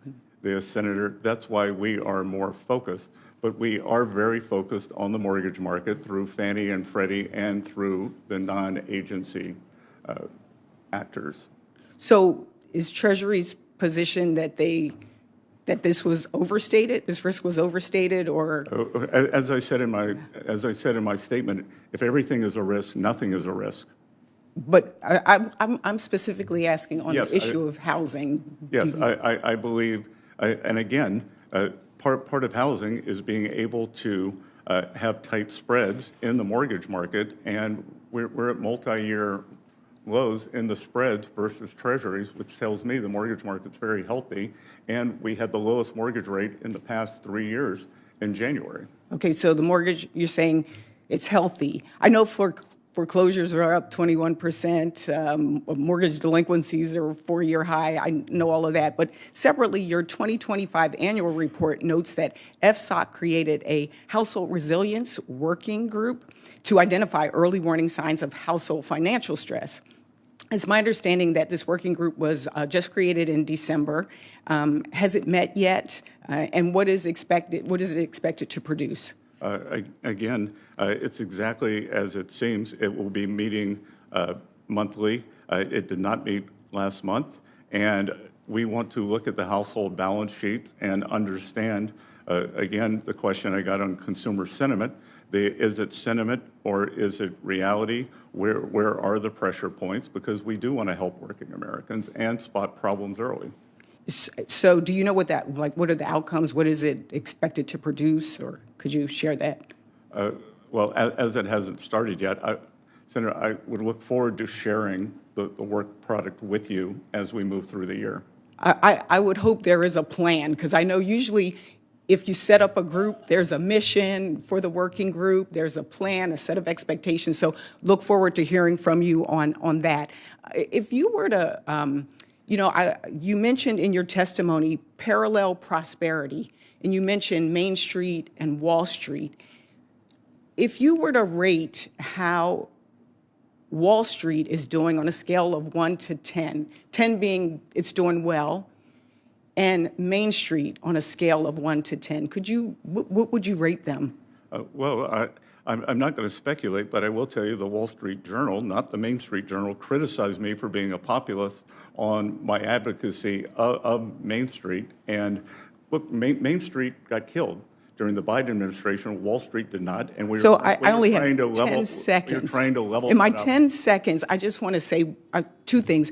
Number one, this is now your watch. So I know there's been a lot of bringing up the Biden administration. This is now your watch a year later. And number two, families are truly hurting in this very present moment. So I look forward to working with you and finding out about particularly housing, because it's one of the #1 issues in this country across the dais. Thank you, and I yield back. Senator Moreno. Thank you, Mr. Secretary. And also, thank you for being so accessible. You look at your predecessor, almost invisible. You go out and you're on TV, you're on the media to make certain that the American people and you're communicating with us on a regular basis. That's a refreshing change. I just have a question on your many TV appearances. I've noticed that you said that if the Democrats win, they'll do it again. Can you clarify what that means? Yes, we saw a spending surge during the Biden administration, a blowout spending, and again, the deficit to GDP numbers blowing out, which according to MIT studies, the spending was responsible for the inflation surge. And at the same time, we saw mass unfettered immigration, 10, 15, 20 million illegal aliens coming into the country and depressing wages, taking low-end housing.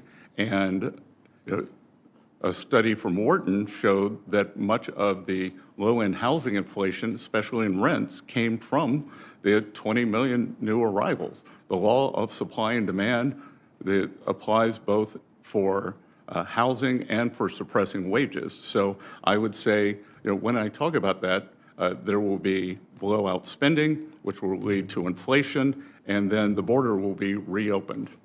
So clearly, this deportation effort, especially the self-deportations, is going to lead to lower housing prices, and we've already seen it, correct? We have, and rental properties are ranked A through D, and D and C properties, we are seeing a substantial decrease. But what we're also seeing is because of the supply that is coming on, we are seeing a decrease in rents nationwide. As I said earlier, True Inflation, an agency that uses a basket of gathered real-time inflation measures, is now below 1%. Yeah, and speaking of that, so let's talk about that real quick, because there's things that obviously federal policy impacts. And so an underlying cost to a lot of these key baskets of goods is the price of gasoline. What's happened in the last 12 months? Well, price of gasoline is down substantially nationwide, and we expect it to continue going down. Also, diesel, which is an input for farmers, for truckers. So energy feeds into everything, whether it is food cost, whether it is manufacturing, and again, more supply and being on the side of the energy industry has resulted in lower prices. And the same thing can be said about the question you got at the beginning of this testimony about groceries. Eggs is an underlying ingredient in a lot of foods. What's happened to the price of eggs in the last 12 months? Well, the price of eggs is down substantially. The president had to wear that for a few months, and then the price of eggs collapsed thanks to a lot of measures taken by ag under his direction. But of course, we don't hear about egg prices anymore. I will say, in my hometown, Senator Scott's hometown, I've noticed that the egg surcharge has gone off the menu in the diner we both like. Right. But there's some things that the federal government can't control, and we had a conversation about electricity prices.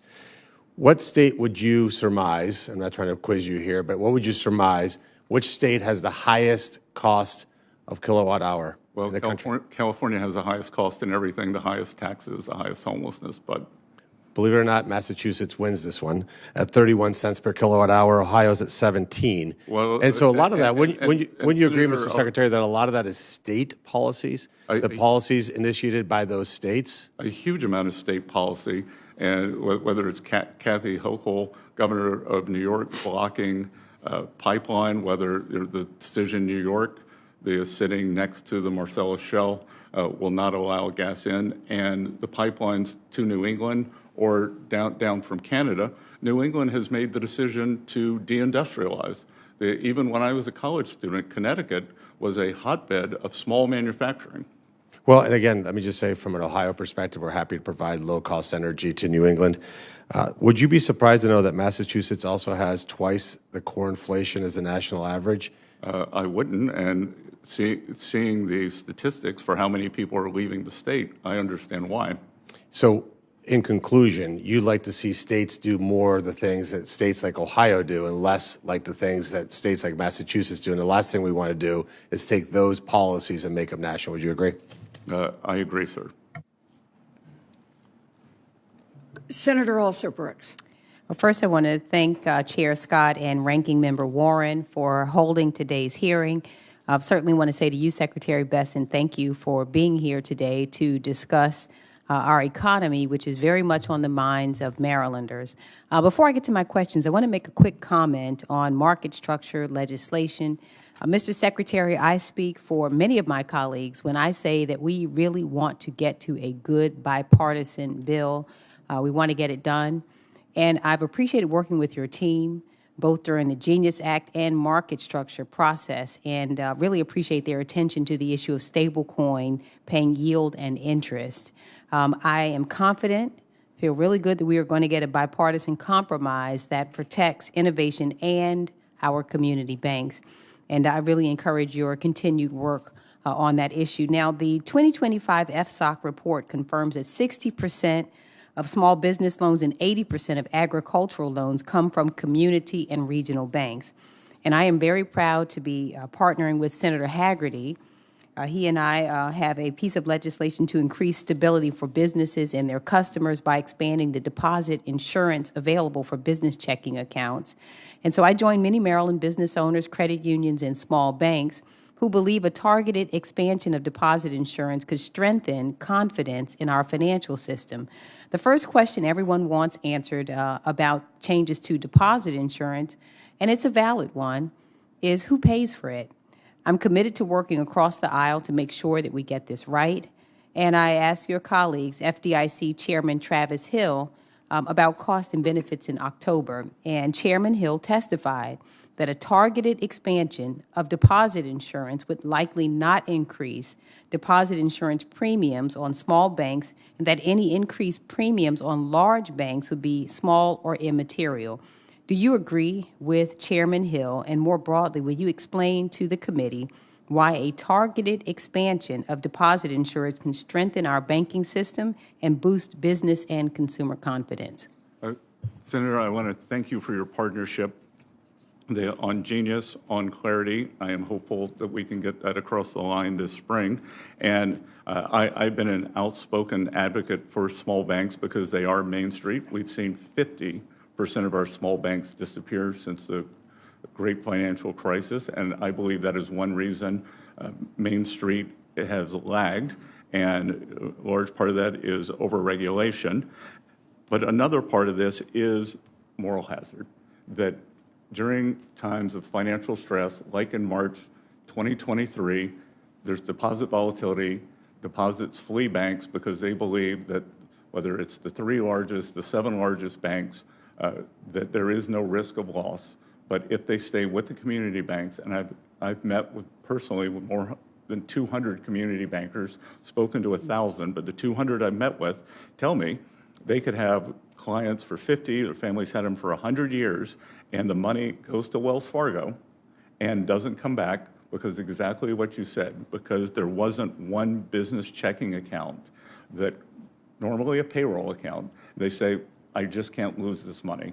So we want, and once Wells Fargo gets it, they don't want to give it back, they offer. So, and as you get a decrease in deposits through the fractional banking system, then there is a reverse multiplier for lending. So the banks lower deposits, less lending available for Main Street. So I think that you and Senator Hagerty and I co-authored a piece in the Wall Street Journal. I think this is an extremely important piece of legislation. I would encourage your colleagues to pass it, and anything I can do to advocate for it, please let me know. Thank you. Now, one other question here. Mr. Secretary, I want to thank you for your public support for community development financial institutions. And that said, I also echo Senator Warner's concerns about the congressionally appropriated funds being released. Maryland CDFIs include banks and credit unions that provide crucial funding for businesses, housing, and access to capital in underserved communities. So I want to specifically mention 2 CDFIs serving in Maryland that regularly participate in the Banking Enterprise Award Program, which allows them to provide credit and financial services in some of the most distressed neighborhoods in Maryland. The White House Office of Management and Budget has withheld the notice of funding availability for the BEA program since March of 2025, and that's 11 months. And so if the notice is not published, CDFI banks cannot apply for funding. So in March, you said CDFIs are a key component in supporting Main Street America. Do you still stand by this statement? I am eagerly awaiting to have it released from OMB so that we can move it forward. As soon as it is released, we will follow our statutory duty and release to CDFIs. I'm also very happy to see CDFIs getting back to a core mission of prosperity and resilience for their community. Thank you so much, Mr. Secretary. Secretary Bessent, thank you for your leadership and your service to our country. You've talked many times about the ongoing burdens and effects of illegal immigration on our country as a result of the open border policies of the Biden administration. Last year, you said, quote, if you're here illegally, there's no place for you in our financial system. And you also announced that the Treasury Department would propose regulations to cut off federal benefits and tax credits to illegal aliens. And I wondered if you could give us a status update on those rules. How can we protect hardworking Americans from illegals who exploit our U.S. financial and credit system, and what are we doing about it? Yes, sir. So we have moved forward on that. We have, through the regulators, had them double down on the KYC, know your client, and to make sure that everyone within the regulated banking system is legal. The other thing we have found out, and we saw it in Minneapolis as the hotbed of waste, fraud, and abuse, is outside of the banking system in money service businesses that a lot of money being wired out of the country, we don't know where. So this is a vulnerability we spotted in our system, and we are cracking down on that. We've also cracked down at the southern border because we've found that lots of cartels are using or money laundering there, and we've done that in a targeted basis rather than increasing cost to all banks. Is it your sense that it's working? Yes, sir. And what else can we do? Look, we are considering a re-underwriting of the clients. And again, many people are familiar with what is called a suspicious activity report, a SAR, we find that many of those come in after the horses left the barn. So we are encouraging banks to be more proactive, know your client, and re-underwrite. Can you give us maybe an education a little bit about why all this matters? How does it affect my dad, retired factory worker in Fort Wayne, Indiana, the cost of illegal immigrants in our financial system and the credit system? Just give us a lesson on why it matters. Well, again, it creates instability, and it also creates, we've seen, I cited it earlier today, we've seen there's a Wharton study that shows that it increases rents for working Americans. It takes jobs. So we could think that if we look at household resilience for working Americans, they got clobbered because law of supply and demand applies that for low-wage earners, as you increase the workforce by 10, 15, 20 million in a very compressed period, then you are going to see the wage decreases. Secretary, I wish that my parents would have had access to Trump accounts when I was born and set something like that up for me and my brothers. I mean, what a game changer that can be to help babies today, young kids today achieve the American dream, who grow up on the other side of the tracks and have an option like a Trump account. I praise you and President Trump and this administration for what you've done to work with Congress to create Trump accounts. One gentleman, Brad Gerstner, who is a native Hoosier, like me, he grew up a very humble background and made it big, and now he's given back and funding Trump accounts for Hoosier kids who are born today. And I know it's going to make a big difference for the next generation of kids. One thing I worry about, though, are politicians down the road who want to regulate those accounts, or they want to put restrictions or rules that prevent those accounts from growing. What can we do to protect this great vision today to make sure that politicians later don't ruin it? Well, I think it's two things. Mission creep, that we are committed to the lowest cost index funds, that it does not become something for social engineering, that it is return-based, low-cost, broadly diversified, so that everyone owns a share of the U.S. economy. And, Senator, I think the more that people become invested in these, the smaller the chance for meddling is, because I think they will be adamant. Thank you for your leadership. I yield back. Thank you. So for senators who wish to submit questions for the hearing record, those questions are due 1 week from today, Thursday, February 12th. Secretary Bessent, you have 45 days from that day to submit your responses to questions for the record. Thank you. Committee is adjourned. Good. Thank you, Senator.